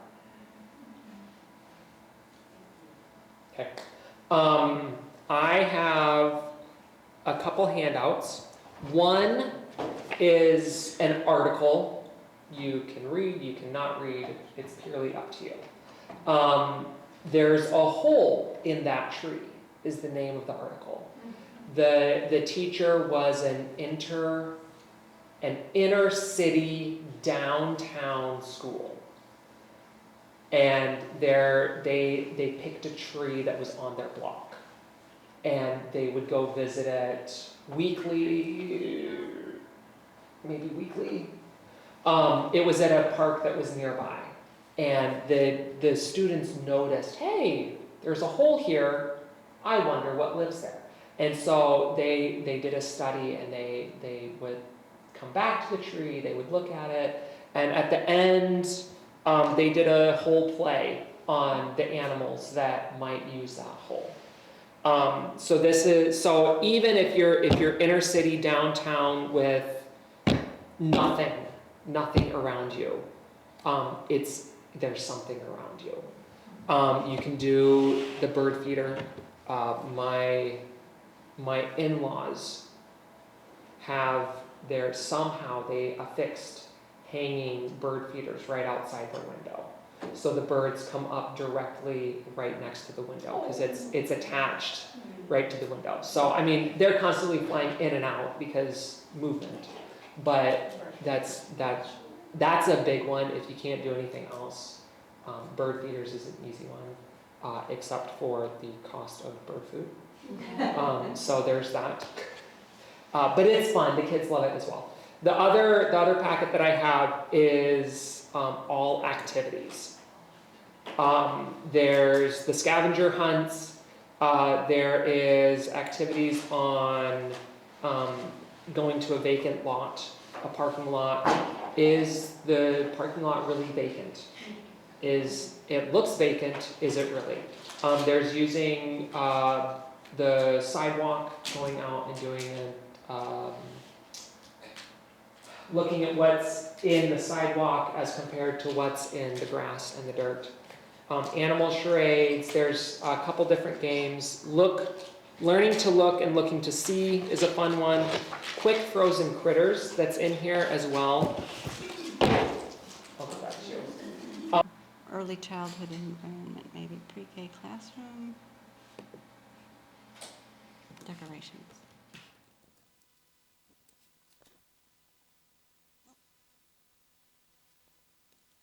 Okay. Came up last night, whatever I searched. Anyway, there was one, and I did want to just kind of mention that book that you have in front of you, the pinkish book. Janina Jimenez. I don't know if I'm saying her name exactly right. Did I do it right? Jimenez. She is a dynamic teacher, and she loves studying things out, getting down to the science of learning. And I saw that Ruth was giving these out downstairs, and I got one, and I flipped through it just quickly, and I saw what she was talking about of your classroom decorations. And it mirrored just what I had read on an Edutopia article about it's so easy to want to put all this wonderful stuff on our walls.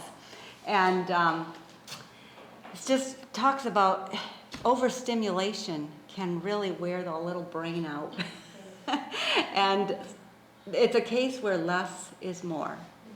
And she brings that out in this book. She has, Lata was flipping through it when she first got here, and she said, oh, she saw something on something else that, so I think that, I haven't had a chance to read the book. I only caught a few things. Lata saw some things in there, but I think you're going to enjoy the book, and even though she teaches older kids, the way our brain works, you know, a child's brain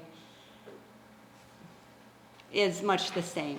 Overstimulation, especially if you have children who are ADHD or, you know, attention deficit, too much can just give them a bad day. And then you need to spend more time outside, quieting down. So it is 1:30. Is Jody's here? Okay.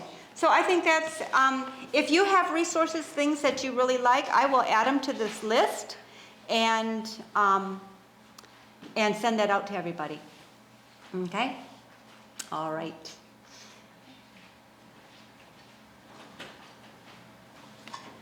So Jody has been helping with the small school workshop downstairs. She taught kindergarten for many years. She was on the curriculum committee when Stepping Stones was written. You'll see her name in there. And she's going to tell us more about Stepping Stones and how it's used. And this is where she's going to tell you the ideal when you've got kindergarten and pre-K. But we know that some of you have pre-K to 2 or pre-K to 1. And then we're going to have to talk about some ways that we can modify things to make it work for everybody. Okay? Alrighty. Thank you, Jody. And Jenny is also going to be joining her at some point. So let me get out of this. Jody is the tell, and I am the show. Okay. Because I taught kindergarten for 20 years. I love, love, love kindergarten. But Jen is the one who's currently doing it because I am currently teaching 3rd and 4th, and I've done that for the past 8 years. And when you get out of it and you aren't doing it daily, you start to forget exactly what they're like. And so having Jenny, it's very much the reality check. All right, so let's get my computer plugged in. So before I get going too far, I want to know how familiar all of you are with Stepping Stones. Is it something that you feel like, oh yes, I am totally comfortable using it. I use the themes. I do a lot with it. If you're feeling like that, okay. If you're feeling like, you know, I'd like to know more, I might be willing to try it if I felt like I knew better what to do with it. How about that? Okay. It just helps me know kind of where to start because I wasn't wanting to do a presentation that was everything that you already knew. So we'll get this up and going.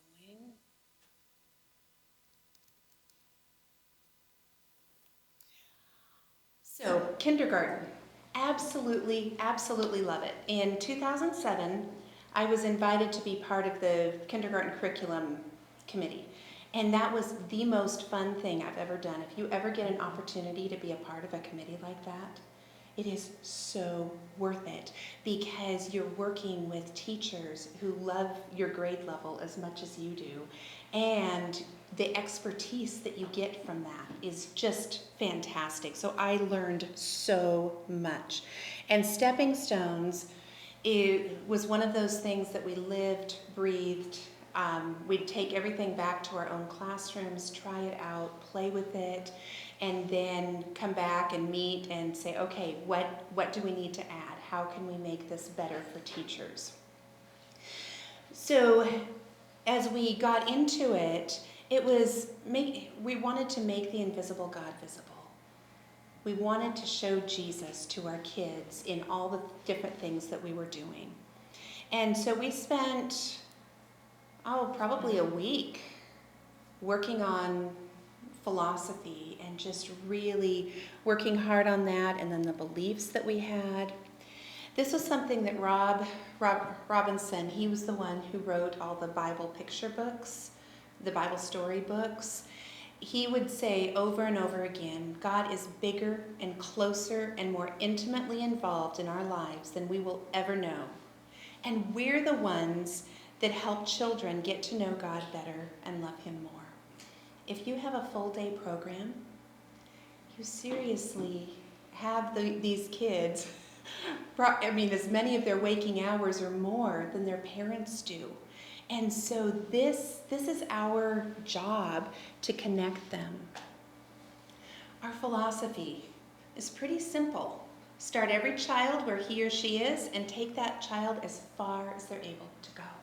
Because you're going to have kids that come in at this level, and you're going to just keep bringing them up. You're going to have ones that come in up here.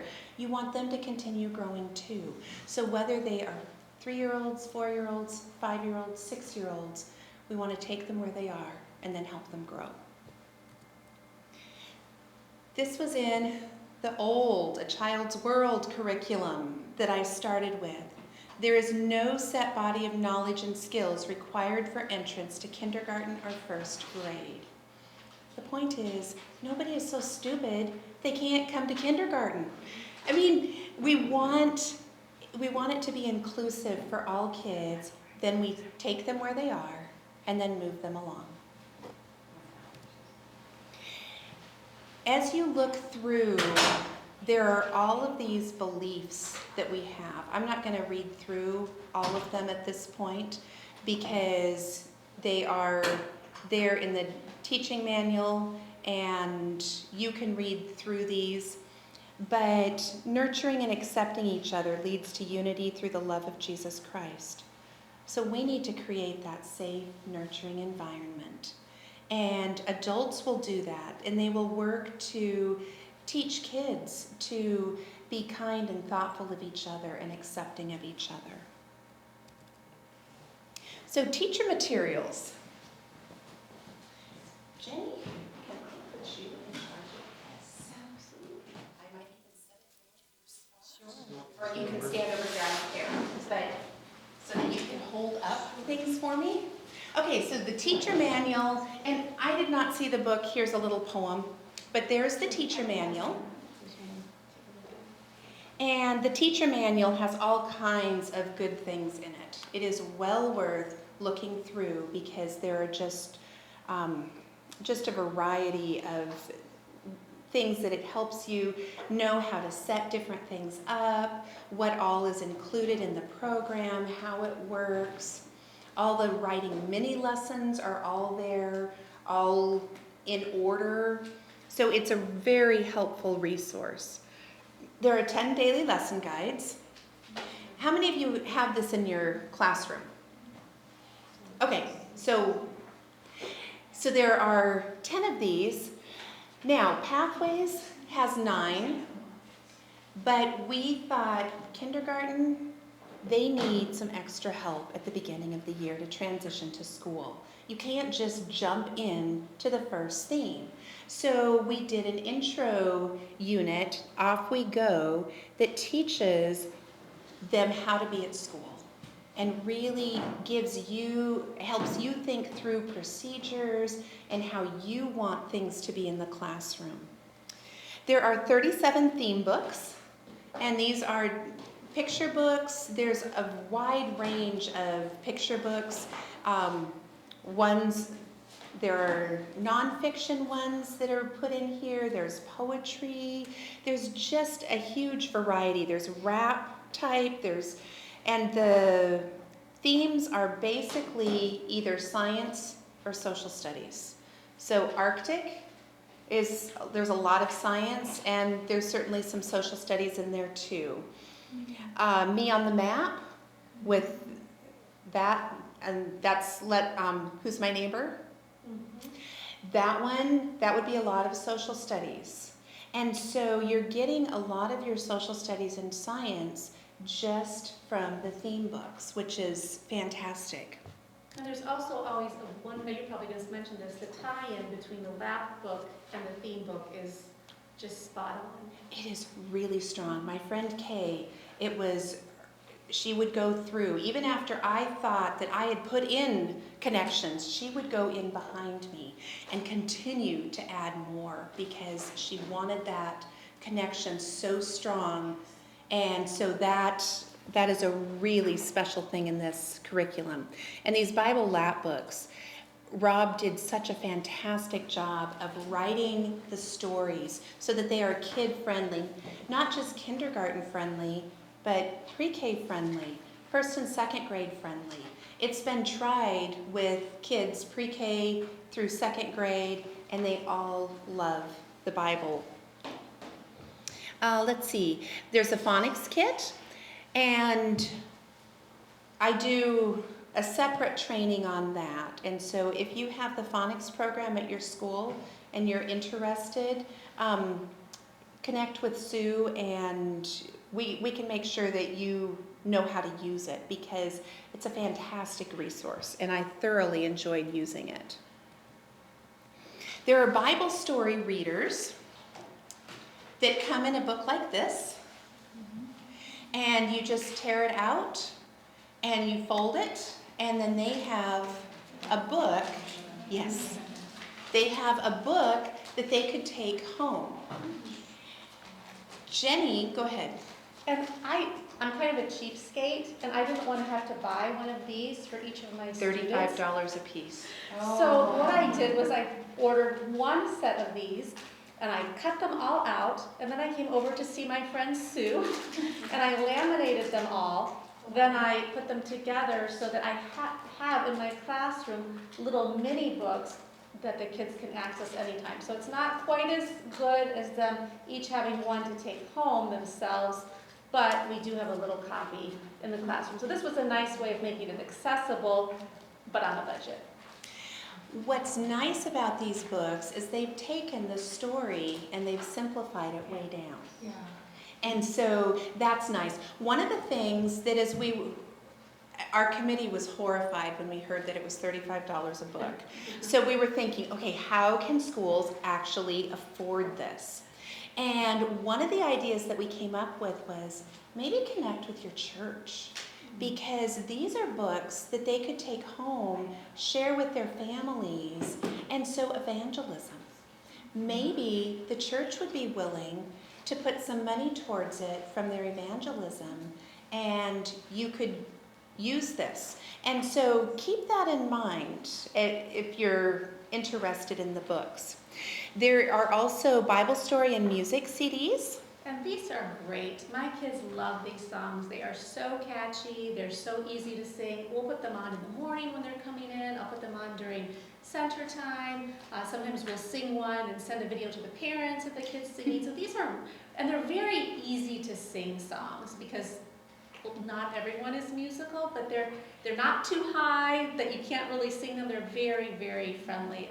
So the music is great. And even if you don't want to do all of the songs, pick and choose a couple, because there are a lot. To think of learning a new song with a new verse every week on top of everything else that you're doing can be a lot, but there are like a couple that I tend to do every year, so you can kind of just pick and choose. It's not like you have to do all of them. The other thing that's nice is that the recordings, it's track by track, and track 1 is verse 1 for the first week. Track 2 is verse 2 for the second week, so it breaks it down so it's really easy for your kids to learn. And these songs were written specifically for Stepping Stones, so they match the theme perfectly. And so that was a really cool thing. We were so pleased to have her do that. And then there's the Stairway to Reading student activity book. And this goes along with the phonics. It's also $35, but I felt like it was well worth purchasing so that I had all the because this gives me the extra pieces to my phonics program that I needed. And I liked the colors, I liked the books, I liked everything there. Jenny, I have used it some years, other years I don't. But one thing I did for the years that I chose not to use it is, again, I laminated copies of the little readers so that I would have a master set so kids could read with me. They weren't necessarily getting to take all the readers home, but I had a set that I could easily pull out with kids, because it did kind of get to be a little bit hard to manage. 12 kids times 12 readers, it just added up a lot. It was a lot of, okay, which one are you on, which one are you on? But I made a nice little spreadsheet where I could just mark where each kid was at, and I just had a little notebook with each kid's name and a sheet for keeping track of where they were. So that worked really well. And again, on a year that I didn't want to spend the money to buy them all, that was helpful. In the back of that book, though, are the tracking cards where you can keep track of where the students are in the phonics program. And so if you have the book, you have everything that you need. There's no making up a tracking card because it's built in. And I will just say, some of us were talking about decodable readers really being the way to go. These are very decodable, and it's a very nice sequence. And in fact, for the past couple of years, I've used my classroom funds on other things, but I was seriously considering going back to it this year because of those decodable readers, because they're there, you don't have to print them, they're a nice length for students. So for those of you who are teaching the kids who are starting to read, I will say the decodables in there, I think, make it worthwhile. I have to agree. The first set of phonics letters that they learn, it's 6 letters, M-A-T-C-P-S are the letters that they learn. And with those, they're actually able to make up 12 little books using those 6 letters. And so there are 3 different levels of readers. There's the first level that's just easily decodable, the second level where they start bringing in sight words, and the third level where they are actually bringing in blends. And so kids might read the first 4 and then you realize that's enough, or they might be able to add in the sight words, they might be able to do the blends, but if they can't, it's okay. I mean, we want this to be a child-friendly thing where the kids feel good and they're learning, and when they are able to read a little book, their pride, I mean, they're just so proud of themselves, and it's very, very fun. Stepping Stones, when we were initially thinking about it, it was really supposed to be like Pathways that was just language arts. But as we were looking at it, we thought, that's not what you want to do with kindergarten. With kindergarten, you want the whole theme. You want everything. So we did a program that included all the different subjects, including dramatic play, which is more special to kindergarten, it seems like. So all of those things. There are theme books. So Pathways has 1 theme book per month. Kindergarten, it's 1 theme book per week. And so sometimes, I know that Jenny will have kids take in her classroom more than 1 year, and so she's been creative. I tend to try and make a 2-year rotation within the Stepping Stones theme. So for Deep in the Forest, 1 year we might focus more on nocturnal animals. Well, I'll read some of the theme books, but I'll also bring in my own books from the library. And then another year maybe we'll focus more on the water cycle or the camping aspect. So I kind of have made a master list of my even year focus and my odd year focus, just to shake it up since I do have kids for 2 years. And I tend to read, the theme books are great, and you could stretch it a whole week, but I like to just introduce the kids to more literature, so I do read a new book every day. That's also because I teach a half-day program. That's basically my science, social studies is my read aloud. So I do try and bring in more than just the theme book. Well, and just to be really clear, that theme book, you read it clear through at least once, but the other times you might be just opening up to a specific page and looking at something. It's more that close read. Okay, so now we know the story. Let's really focus on this one portion. And so you're not sitting and reading that book every day, because I get bored. I don't want to do that. And so, as Jenny said, there are all these books in the bibliography. There are so many books that you can find in all different places that tie in with the theme. Bring those in. Bring the ones in that you love that go with that theme, and read those, because it's giving the kids the richness of the literature and a variety of books and stories that's really going to make them love that time. So I'm just going to go through the themes quickly, and feel free to jump in. Off we go. This is that intro theme. This is where you're setting up procedures and the getting to know you type activities. And it's a really fun one. The Hands as Warm as Toast is a little girl transitioning to school, and she needs a warm hand. And we need to be that for our kids. Nico and Lola, little boy taking care of his aunt's pug, and it includes all these little blurbs on kindness and how to treat others, and he learns that through taking care of the dog. This one, Let's Be Friends. This one is really fun. This is Our House. You have a little boy that is claiming a box is his. Well, everybody else wants to play in the box. And so it's this whole discussion and kind of altercation over who's going to play in that box.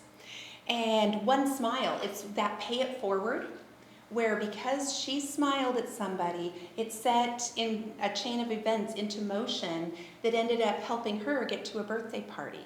But each thing that happened, there's just one more cool thing that happened. So that's a really fun book. It's so great to introduce the idea of cause and effect to students early on in the year. You know, a lot of them have read the If You Give a Moose a Muffin, If You Give a Mouse a Cookie book, kind of that same idea, but in real life. So it's just really great for that very real skill of, you know, this, if you do this, this is going to happen.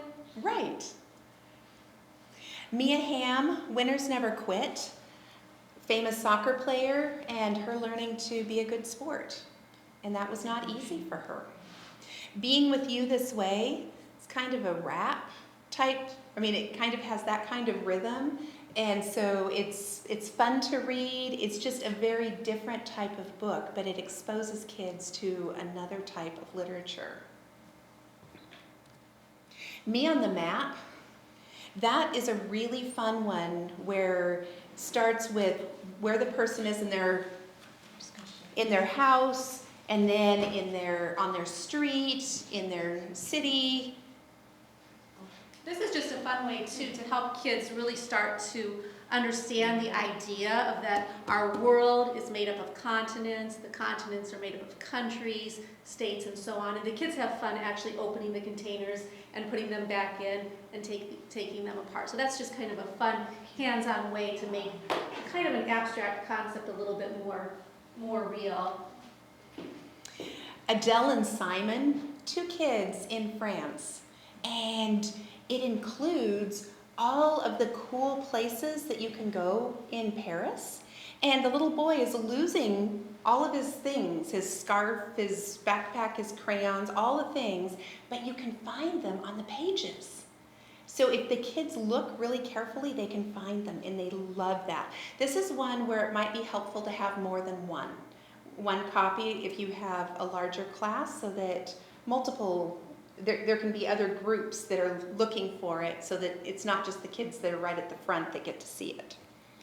Be My Neighbor, again, just showing people around the world and how they live. Career Day gets into all the different careers, which is fun.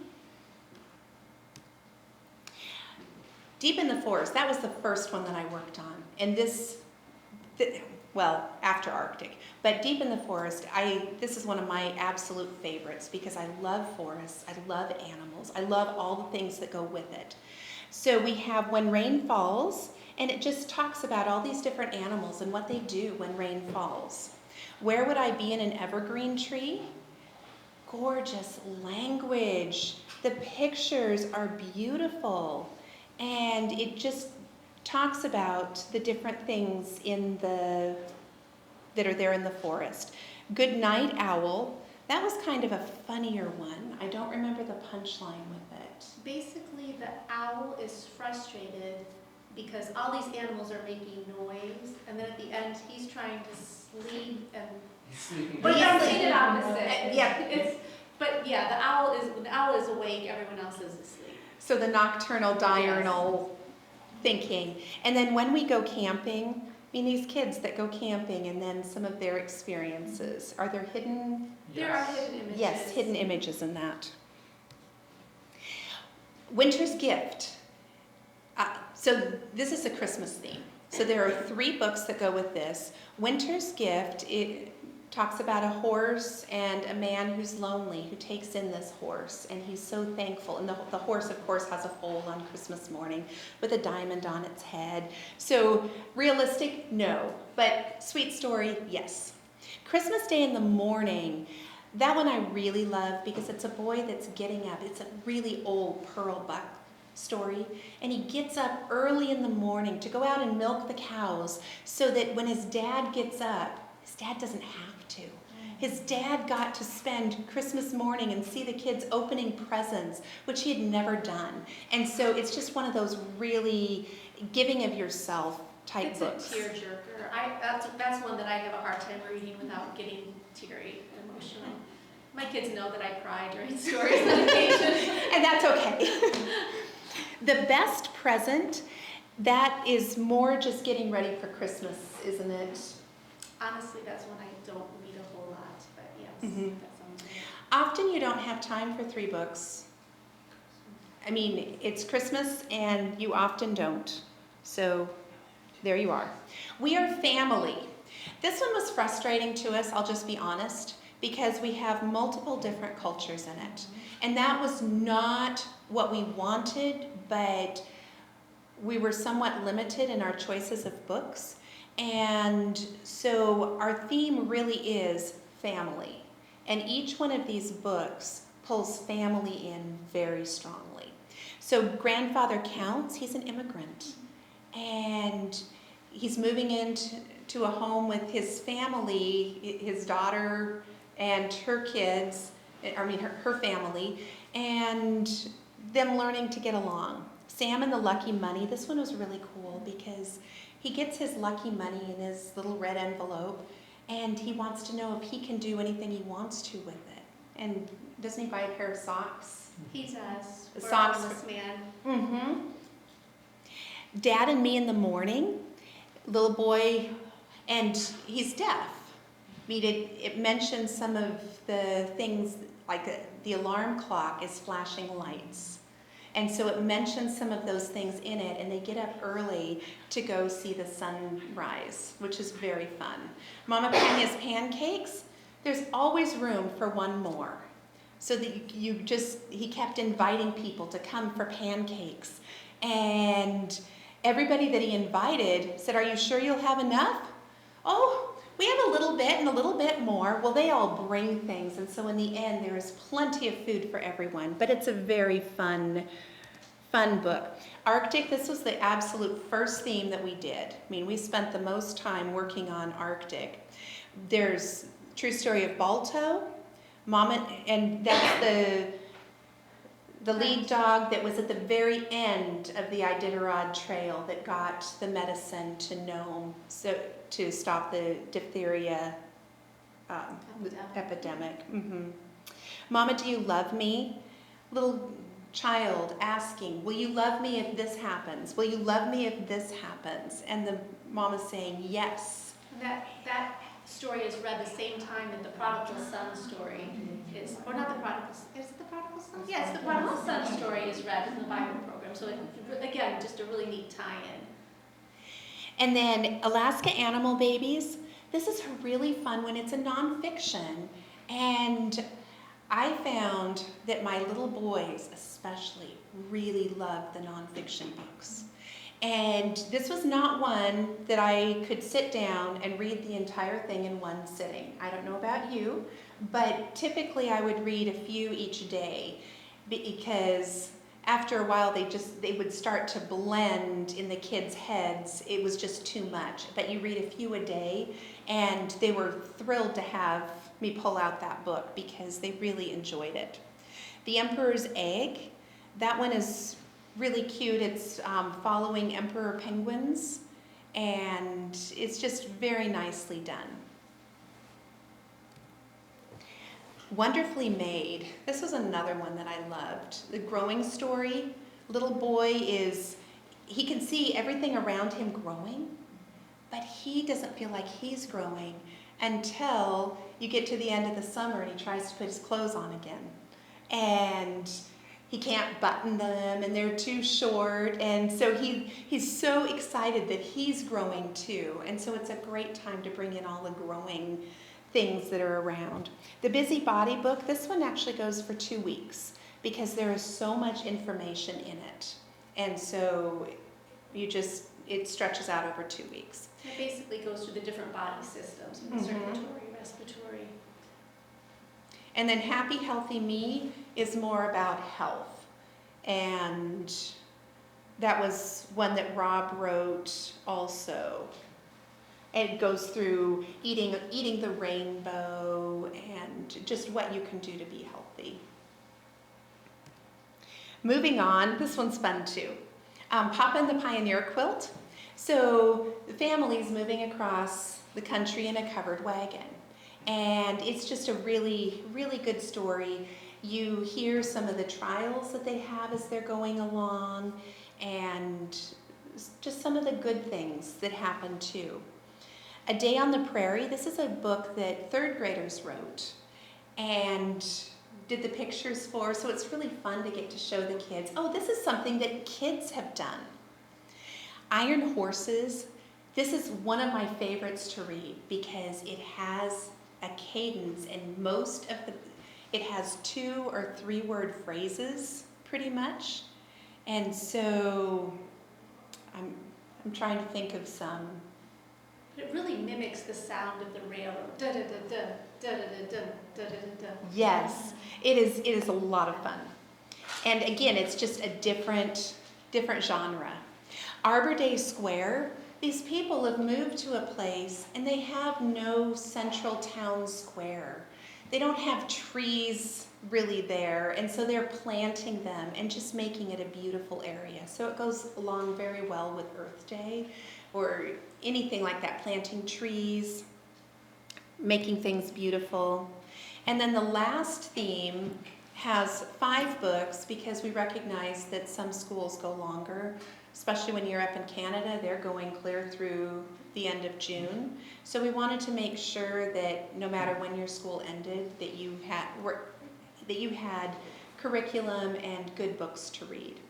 Jalapeno Bagels, that was a really fun one. That was a Hispanic boy, and well, his mom was, I think, Jewish? one was Jewish, one was Hispanic, right? His mom was Mexican and his dad was Jewish. Yes. And he was going to school wanting to take something from his heritage. And so adding the jalapenos to the bagels was what he chose to do. So that was a fun thing. A Box for Jairo, that one is a really fun one. It's a little boy in, is it Costa Rica? Central America. Central America, and he's given a box of school supplies because he doesn't have school supplies, and he is so excited to get these school supplies. Doesn't he end up sharing? He does. He ends up sharing them with another child. Jungle Thorn, they have the picture here from the chapter book, but they took Rob took the chapter book and summarized it into a picture book. And it is beautifully done. The illustrations are absolutely gorgeous. And every year I have parents ask, where did you get that book? Where did you get that book? Because the kids love it so much, they want their own copy of it. Mm-hmm. Do you have, in the Child's World, they did Yes. on the Jungle Thorn. I have been looking for, they put a book together, and my daughter's a graphic designer, and I want her to change it into that, to do the book, because that's pretty old. The Child's World little black and white book? Yes, so do you know anybody that still has Child's World? Oh, I Did that? I have that one too. I saved that one. Because I would love, because the kids love that one and the Ellen White book and the old Child's World. Mhm. They just love that. But I can't find it, but no, really? That was actually something that Jenny was doing when we had COVID and couldn't do chapel. Yeah, instead of our Friday chapel, I invested in the Ellen White felt set, and I used the Ellen White story. So every Friday we would do an Ellen White story for our worship time. And that was really special. The kids really enjoyed it, and it was a nice way to introduce them to her. And we all enjoyed it. And the parents, I had a grandparent come to me and say, you know, I can't believe how much my child knows about Ellen White and the pioneers because of that, you know, because they put a book together and everything with it, so. No, it's very nice.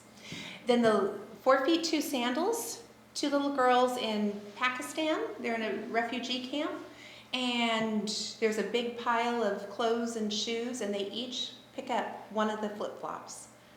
And so they of course had to become friends because they each had a flip-flop, and they'd take turns wearing them, and then at the end, one of them is actually able to leave and is getting new shoes, so she leaves her flip-flop with the other one, and the other one says, "No, take it to remember me by." That's So another tearjerker. but it's beautiful.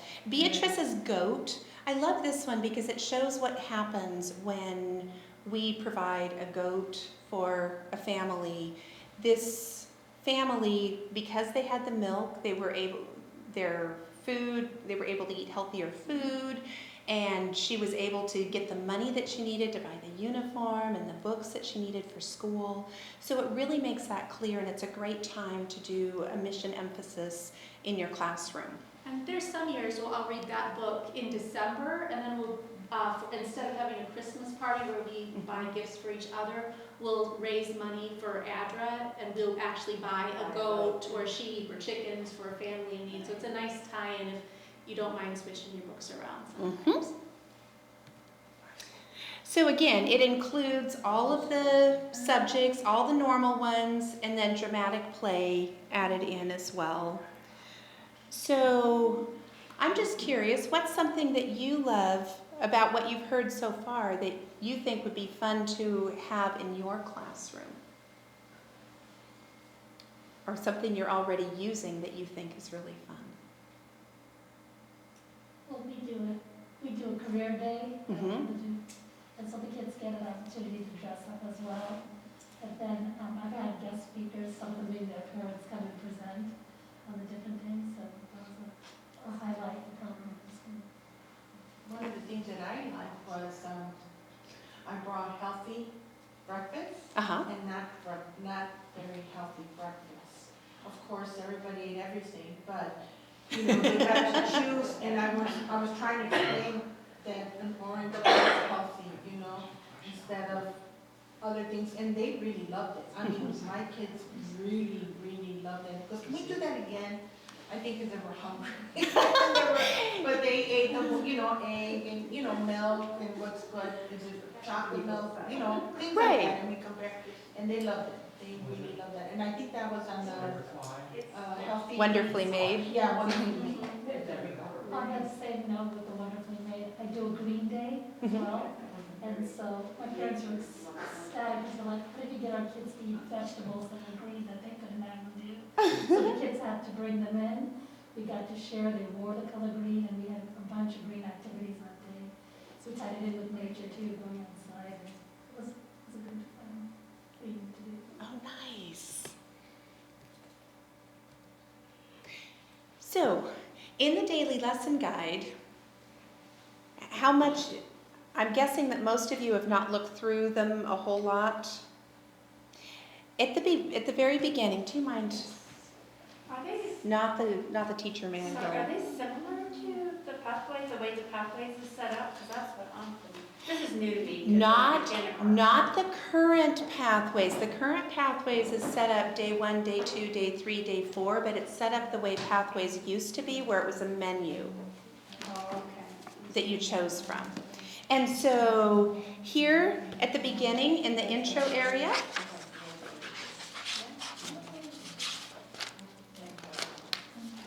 it talks about the philosophy, the synopsis of the theme. That's where all the theme planning is, management, routines, talks about assessment. So just know that some of the things at the beginning of a DLG are the same for all, but there are some definite differences. The synopsis of the theme, and that's always good to look at because sometimes there's interesting information in there that you can share with the kids. Spiritual connections. It's nice if you really strongly recognize the spiritual connection, because when you understand it strongly, then you're able to share it with them. It goes through the key concepts in Bible verses. And so you can see what Bible verse goes with which one. These Bible verses are not long. They are short, but they're clear, they're to the point, and they're meaningful for kids. So I've had people say, well, my kids can memorize way more than that. Well, great. Have them memorize more than that. That's not the purpose of this. The purpose of this is to make connections with the Bible. So my son was 5, and I remember he was in kindergarten, and we were working on one of the memory verses, and he needed help tying his shoes. So I knelt down and I started tying his shoes, and he just looks at me and he said, "Don't get tired of helping others." And it was so cute. But that's the kind of connection that we're wanting, where they're seeing applications where they go, and it's short enough that they can truly remember it. Here are some planning icons. Any place that you see teacher manual or mini writing lesson, those are in the teacher manual. The mini writing lessons in the back of the teacher manual, there are a whole bunch that are all in order from level 0 on up through level 4. There's safety alerts, food safety, to just make sure that you're paying attention to keep your kids safe in your classroom. There are ongoing activities, things that will happen all through the theme. And so it might be a culminating activity, something that you're preparing for throughout the theme. So this one is a Children's Day and Happy Healthy Me. Hiro he's in Japan, or in the Japanese culture. Children's Day is a national holiday celebrated on May 5th. And it's a day to respect children's personalities and celebrate their happiness. And so after reading about it, that would be a fun thing to do with your kids. There is a book, CD, DVD list. So it will say book 1. That means book 1 in that theme. And it tells any book, CDs, or any of the extra things that you would need to collect. Now, when it gives you the specific names of books, if you have a book that's similar, use that. You don't have to go buy the exact one that's in there, but find something similar and you can still do the activity. Kindergarten news. We wanted to give teachers an idea of what they could do for a newsletter. And so we typed ones out, but we recognize that you might not do the specific activities that are written up in here.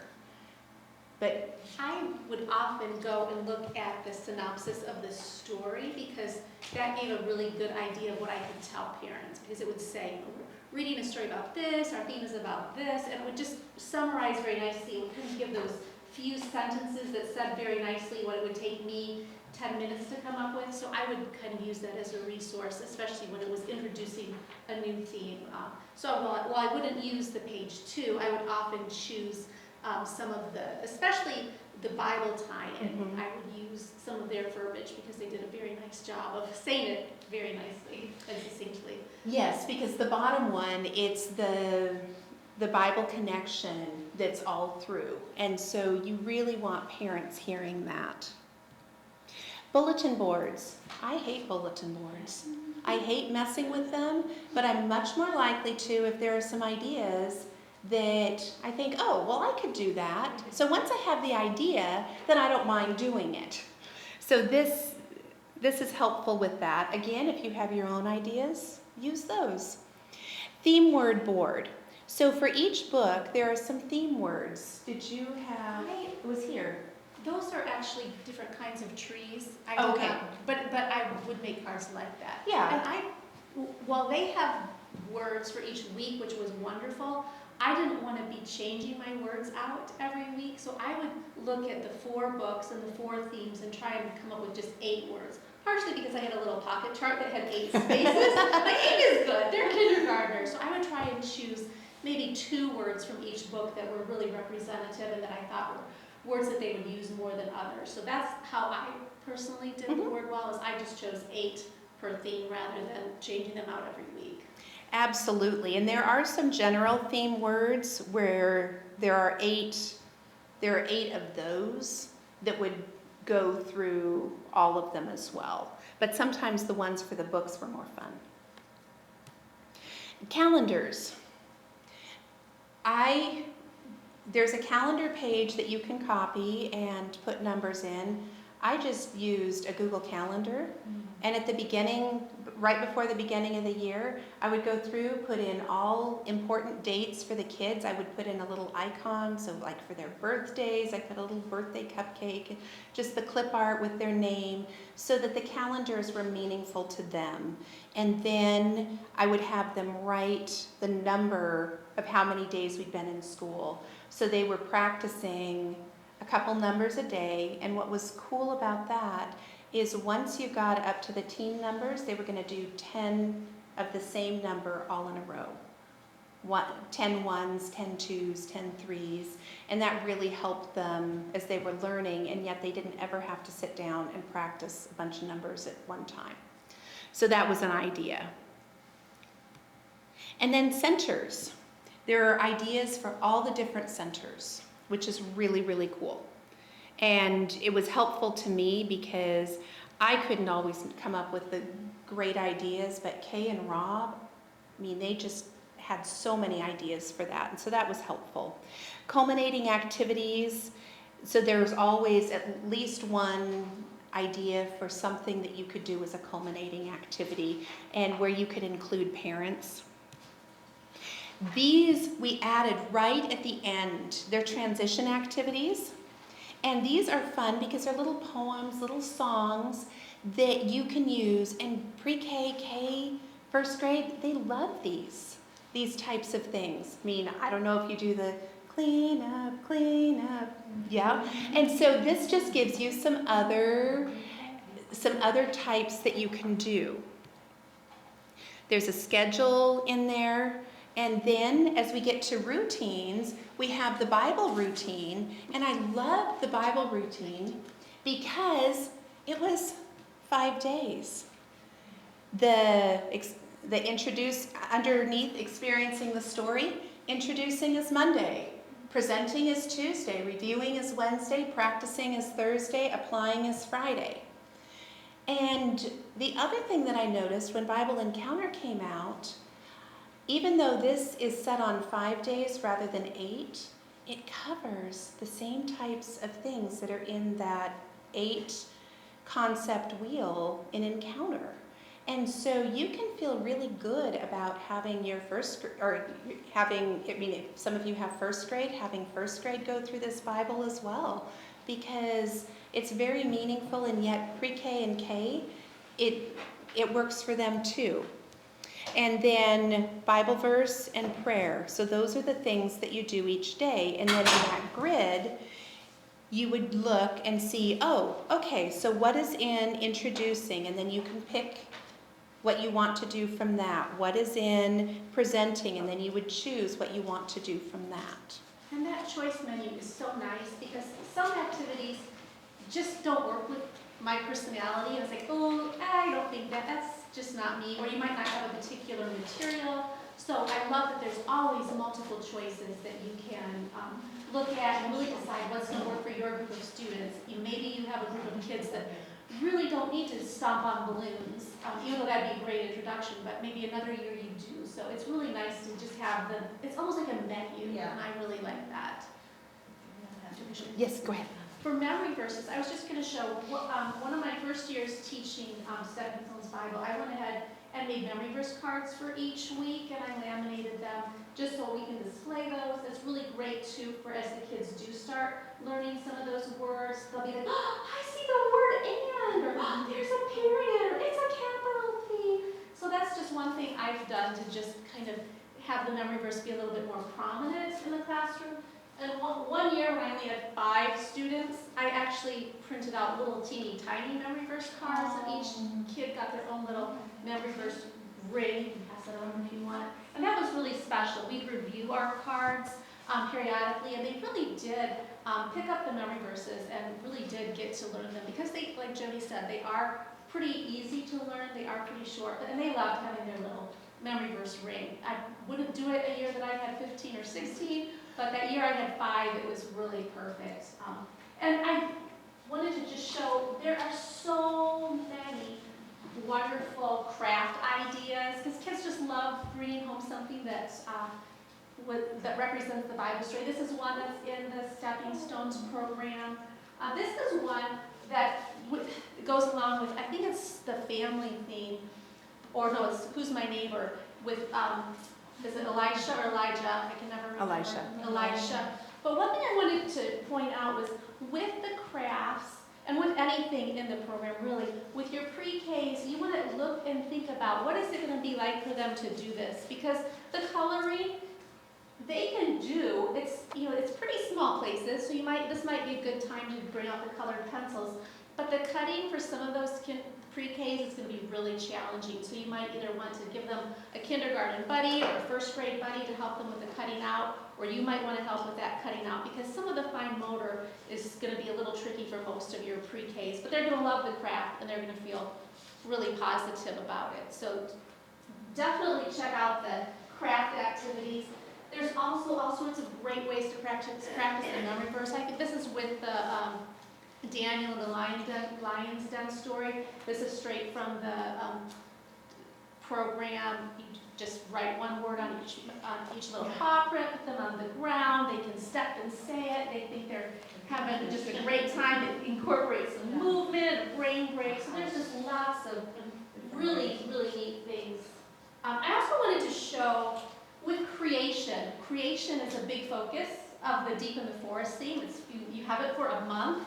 And if you want to do something a little bit more in-depth, I often will do a creation book with my students where we'll do 1 or 2 pages a week just to make it a little bit more special for them to have all the creation days together. So I'll just pass those around if you want to look. I've done different ones different years, but the kids just always enjoy having something hands-on. And this also works really well to have something to pass out at parent-teacher conferences, so the parents actually think, oh, I'm actually doing something in school. Not that parents would ever doubt what we do with their dear children, but it's a nice keepsake, because a lot of I find that a lot of the work that I send home on a weekly basis ends up in the trash, but if it's in a book format, the parents are much more likely to keep it. So the creation theme lends itself really well to kind of a special project. Yes. All right, I am actually going to keep going because I want to get through a couple more, and then there's still, Jenny has more things to show you. So we'll just go ahead and keep going. Language arts is split into a whole bunch of different sections. And all of these sections are important, especially in a pre-KK. So phonemic awareness, helping them play with those sounds so that they really understand and can break words apart, put them back together, hear different sounds in different places. And there are different levels of phonemic awareness activities. And so for your pre-Kers, and some of your early early kindergartners, that level 1 is going to be important. And the phonemic awareness activities are actually set to go with the theme. And so there are words that go with the theme, so everything ties together. Sound letter awareness. This would be really good for your pre-K. Kids that they already have a good letter sound awareness, they aren't necessarily going to need to put Band-Aids on the B and do some of those things. They might want to just because it's fun, but that would be a place where you could differentiate with your pre-K and K. And reading workshop, that includes your story time. I mean, that's a big part of reading workshop. Signing in where they're practicing their name, because those are the letters that they love those letters. And to make sure that they can write those letters perfectly. And then after they can do their first name, you can add their last name. And just keep going through. But by the time they've done their first and their last name, that's a lot of letters of the alphabet for most of them that they can do perfectly. Writing workshop, maybe drawing a picture. They're just starting to write letters. Maybe it's random letters. And then over time, they get better and better at hearing sounds and putting that in. Fine motor skills. This is huge for all of them.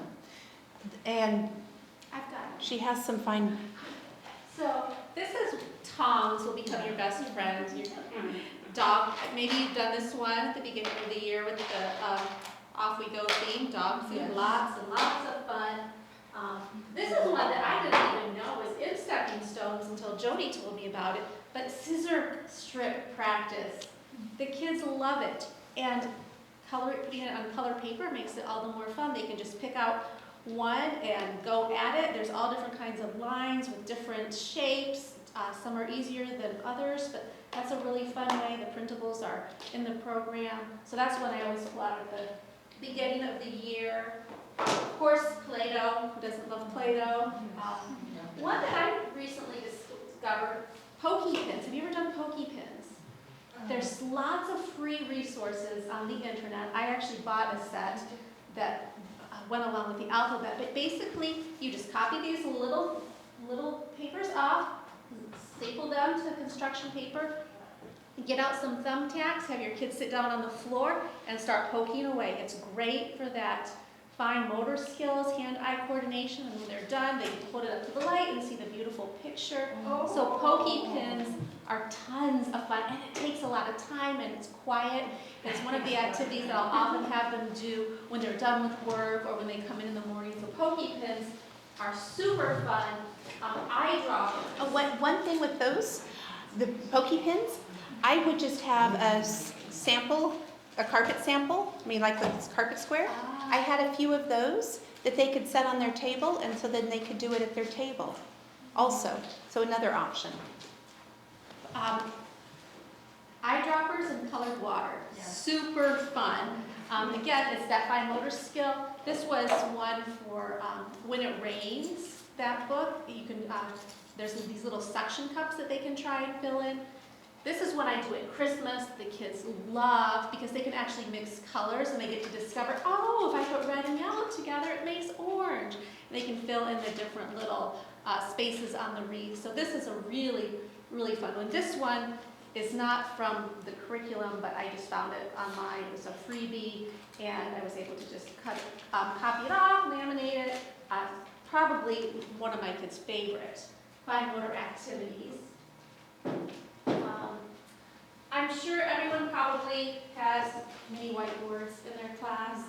My kids will practice a letter like 40 times on a whiteboard, whereas if I give them a worksheet, they'll balk after 3 times. And one thing that's nice is you can use the smaller ones for your kids who are a little bit more ready for that, but you can also use the larger marker for your younger kids. And again, you've got the lined side and the unlined side. You can buy the cute little erasers, but I also discovered that just cutting up felt works super well.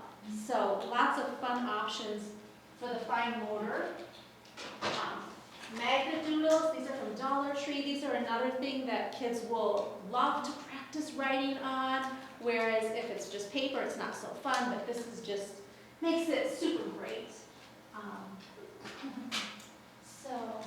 Writing paper.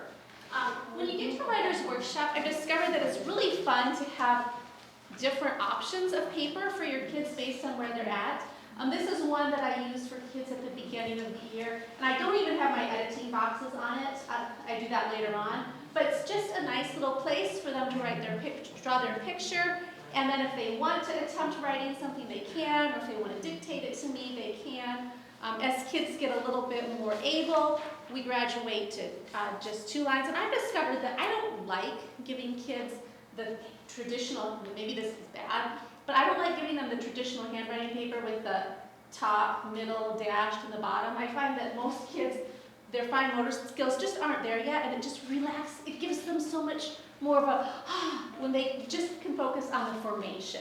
You know, the size is gonna come, but if they can get that formation, that's what I want, because I know the size will come in time. So this is kind of what most kids usually use. I always have a couple of high flyers who are ready to just take off with their stories and blah, blah, blah, blah, blah, blah, blah, blah, blah. It's very few kids. It's usually maybe 1 out of my class that's ready for this, but I have a tray system and kids just know that they can go and pick which paper, and I always leave it up to them. You pick the one that you think is gonna be right for you. It only takes 1 day of one of my kids who's not ready using this paper for them to discover, no, that's not for me. And the paper without any lines, I actually like best of all, because for kids who are just kind of starting to develop that phonemic awareness, we can count out the words in a sentence. Oh, well, what do you want to say?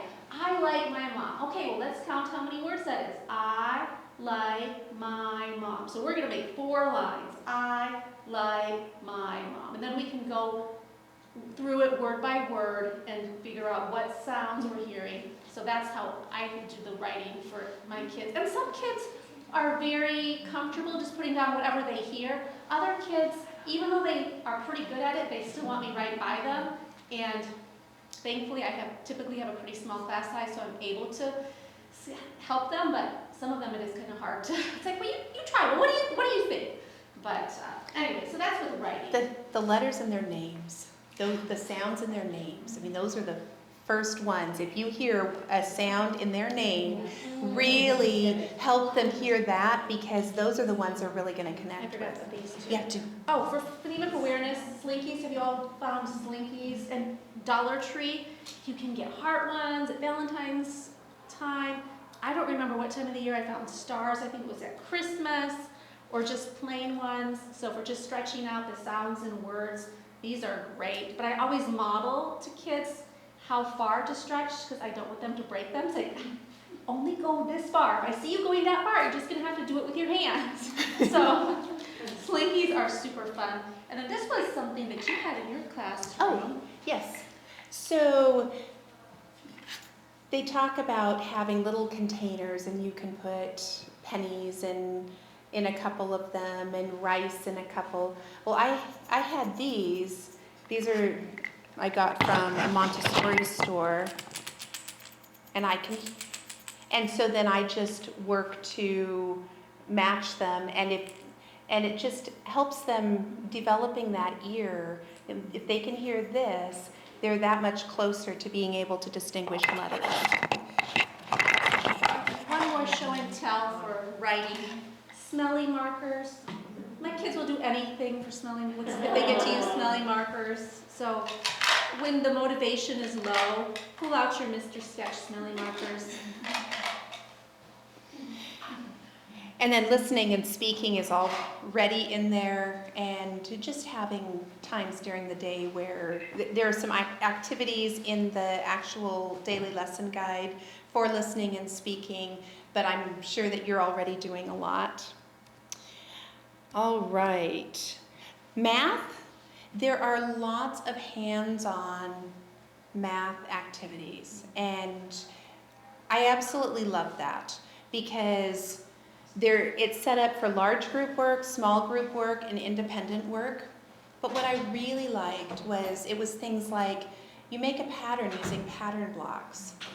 Well, there's not a worksheet. You're not giving them pattern block pieces that they have to color. They're actually making it with the three-dimensional pattern blocks. And then you can get the stickers. They could put those down. They could pick up a pattern block piece and put the sticker down. And then that's something that they could take home and show their parents what they've done. Also, you can take pictures of things that they're doing in math and text those home to parents. And yes, do a worksheet here or there, but the point is we want them holding things, we want them manipulating things. It's good for their hands, it's good for their brains. That's where we want to put our focus. But then we also want parents to know that we're doing good things too. There are tracking cards that are available. There's the report card. And then just quickly, in the books, do you see how Balto is green and Mama Do You Love Me is blue? You can see it on the edge here. Can you see all the different colors? There's a different color for every week, as well as all the intro things. So it's really easy to get to the book that you want.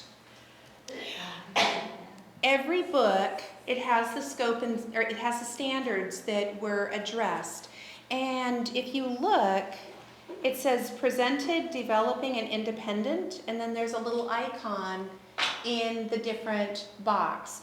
There are some standards, they are way too hard for kindergarten to even think that they would all master them. So those go in presented. Developing are ones that they're going to continue working on, and we're going to practice a lot, but they still may not master those. Independent, those are ones that we're going to do an awful lot, and they should be able to master those. And so that's how our standards are set up. And so you can look at the beginning to see which ones you really need to focus on the most. Those presented ones, that's all it is presenting. Let's see. Then there's science. Oh, here. So there's a menu. When you look at this for science, you look through, decide what activities you want to do, and then right after that menu, there are paragraphs that tell you exactly how to do every single one. Can you do all of the activities for science? No. Pick one or two. Okay? For every book, at the back, there's a bibliography. Again, those were just books that we found. There are way more books out now. This was 10 years ago. And so there's way more books out now. And so use the high quality literature that's coming out now. But these will give you an idea.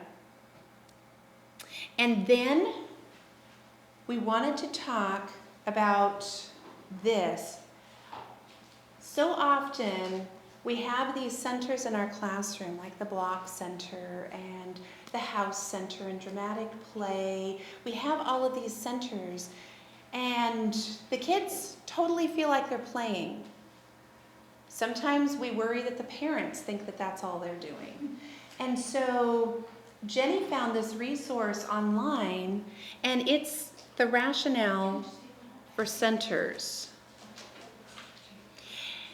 So this link takes you to all the different, I hope the link is on there as well, takes you to all the different centers.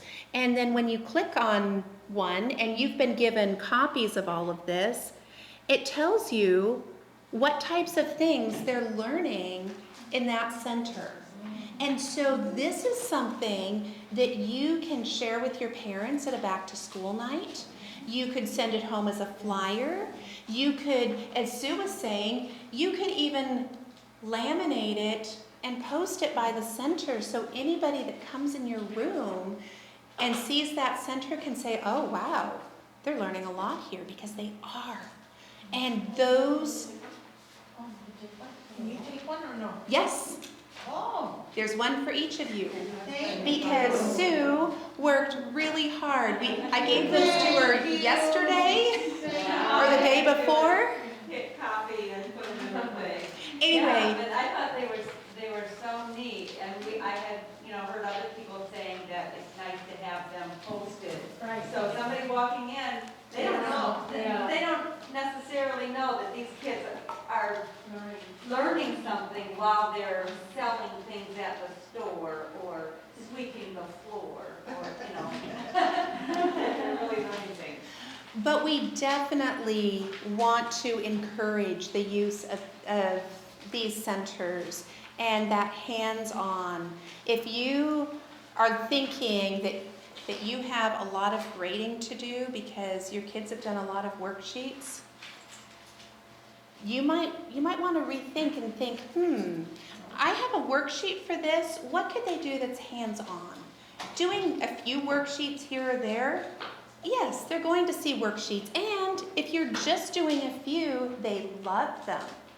But they typically do them pretty fast. And if you can come up with a hands-on way for them to practice it, to learn it, that is going to be ideal for their developmental level. And I just wanted to share too that another way I get buy-in, I've never had parents actually question what we do in our classroom, but a couple of things I do to prevent that is at the beginning of the year I have a kindergarten handbook I pass out, and I highlight our curriculum, and you'll get a copy of this, but I kind of just give a brief summary of some of the highlights of what we learn in Bible, what we learn in math, what we learn in language arts, just so they can see, oh, my child is going to be learning, shapes. My child is going to be learning measurement. They are going to be learning this. So it just kind of relieves parents to see this big long list of skills, even though it's not like we teach it all in one day. The other thing I do, just again to kind of let parents know what's happening in our classrooms, I feel like the more you communicate with parents, the more confidence they have in what you're doing. I have spelled out, I let them know this is not, there's no such thing as a typical day in our classroom, but I have our schedule and I give kind of a summary of what we're learning. In Bible we're singing, we're learning memory verses, we're doing this, da-da-da. Language arts times we're doing this, da-da-da. So it just kind of, again, builds parents' confidence in what is happening in the classroom. So that's just something you can have. But I think they also have the right to know as a parent. Yes. They want to know what their child is learning, and I mean, we do it every week. It's a newsletter, Yeah. and we try to do it, I used to do it monthly with pre-K, but And- with kindergarten it's different. And kindergarten, that's where the parents care the most. By the time they're in 3rd and 4th grade where I am, they don't even look at it. But kindergarten, they want to know, they're much more engaged in what is going on with their kindergartner. And just so you know what's on the front page, anytime you have a little rhyme or a song, it just seems like it helps kids remember concepts. So scissors, the kids in my class that are the youngest are the ones that always seem to struggle the most with scissors. So I found this little rhyme online.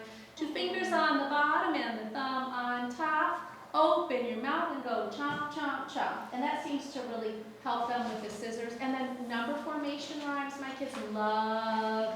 And there's lots of variations out there. You probably have your own, but if you don't have number formation for poems, that's a really great way to help kids learn those numbers. Number 5 is their favorite. They just laugh every time I do it. Short neck, belly fat, Mr. 5 wears a hat. So those are just, they love the number rhymes. And one thing that Jody pointed out to me is that things are constantly changing in the teacher world. When the Stepping Stones program was created, that was 10, 11 years ago. And there's still great things in that, but people are continuing to come up with great things. So Pinterest, I know William mentioned Pinterest classrooms, but Pinterest boards are a wonderful way to get ideas.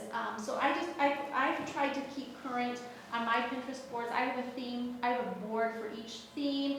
I also have boards for each month, because sometimes there's just seasonal things, like Mother's Day. What am I going to do for Mother's Day craft this year? here. So I go to my May board. So I've just put down Jody's Pinterest board, and then she's mentioned Kay and Rob, who are creators of the curriculum. So if you're wanting some kindergarten, some stepping stones, Adventist, Pinterest people to follow, I put those addresses for you just because sometimes there's no professional development like Pinterest, especially after a busy day in the classroom. Well, I have to tell you, when I was working on these themes and I was coming up with activities, I was doing a lot of putting in what I wanted and lesson plans. And then Pinterest came out and I started using that while I was working. So I was using Pinterest myself when I was coming up with these activities.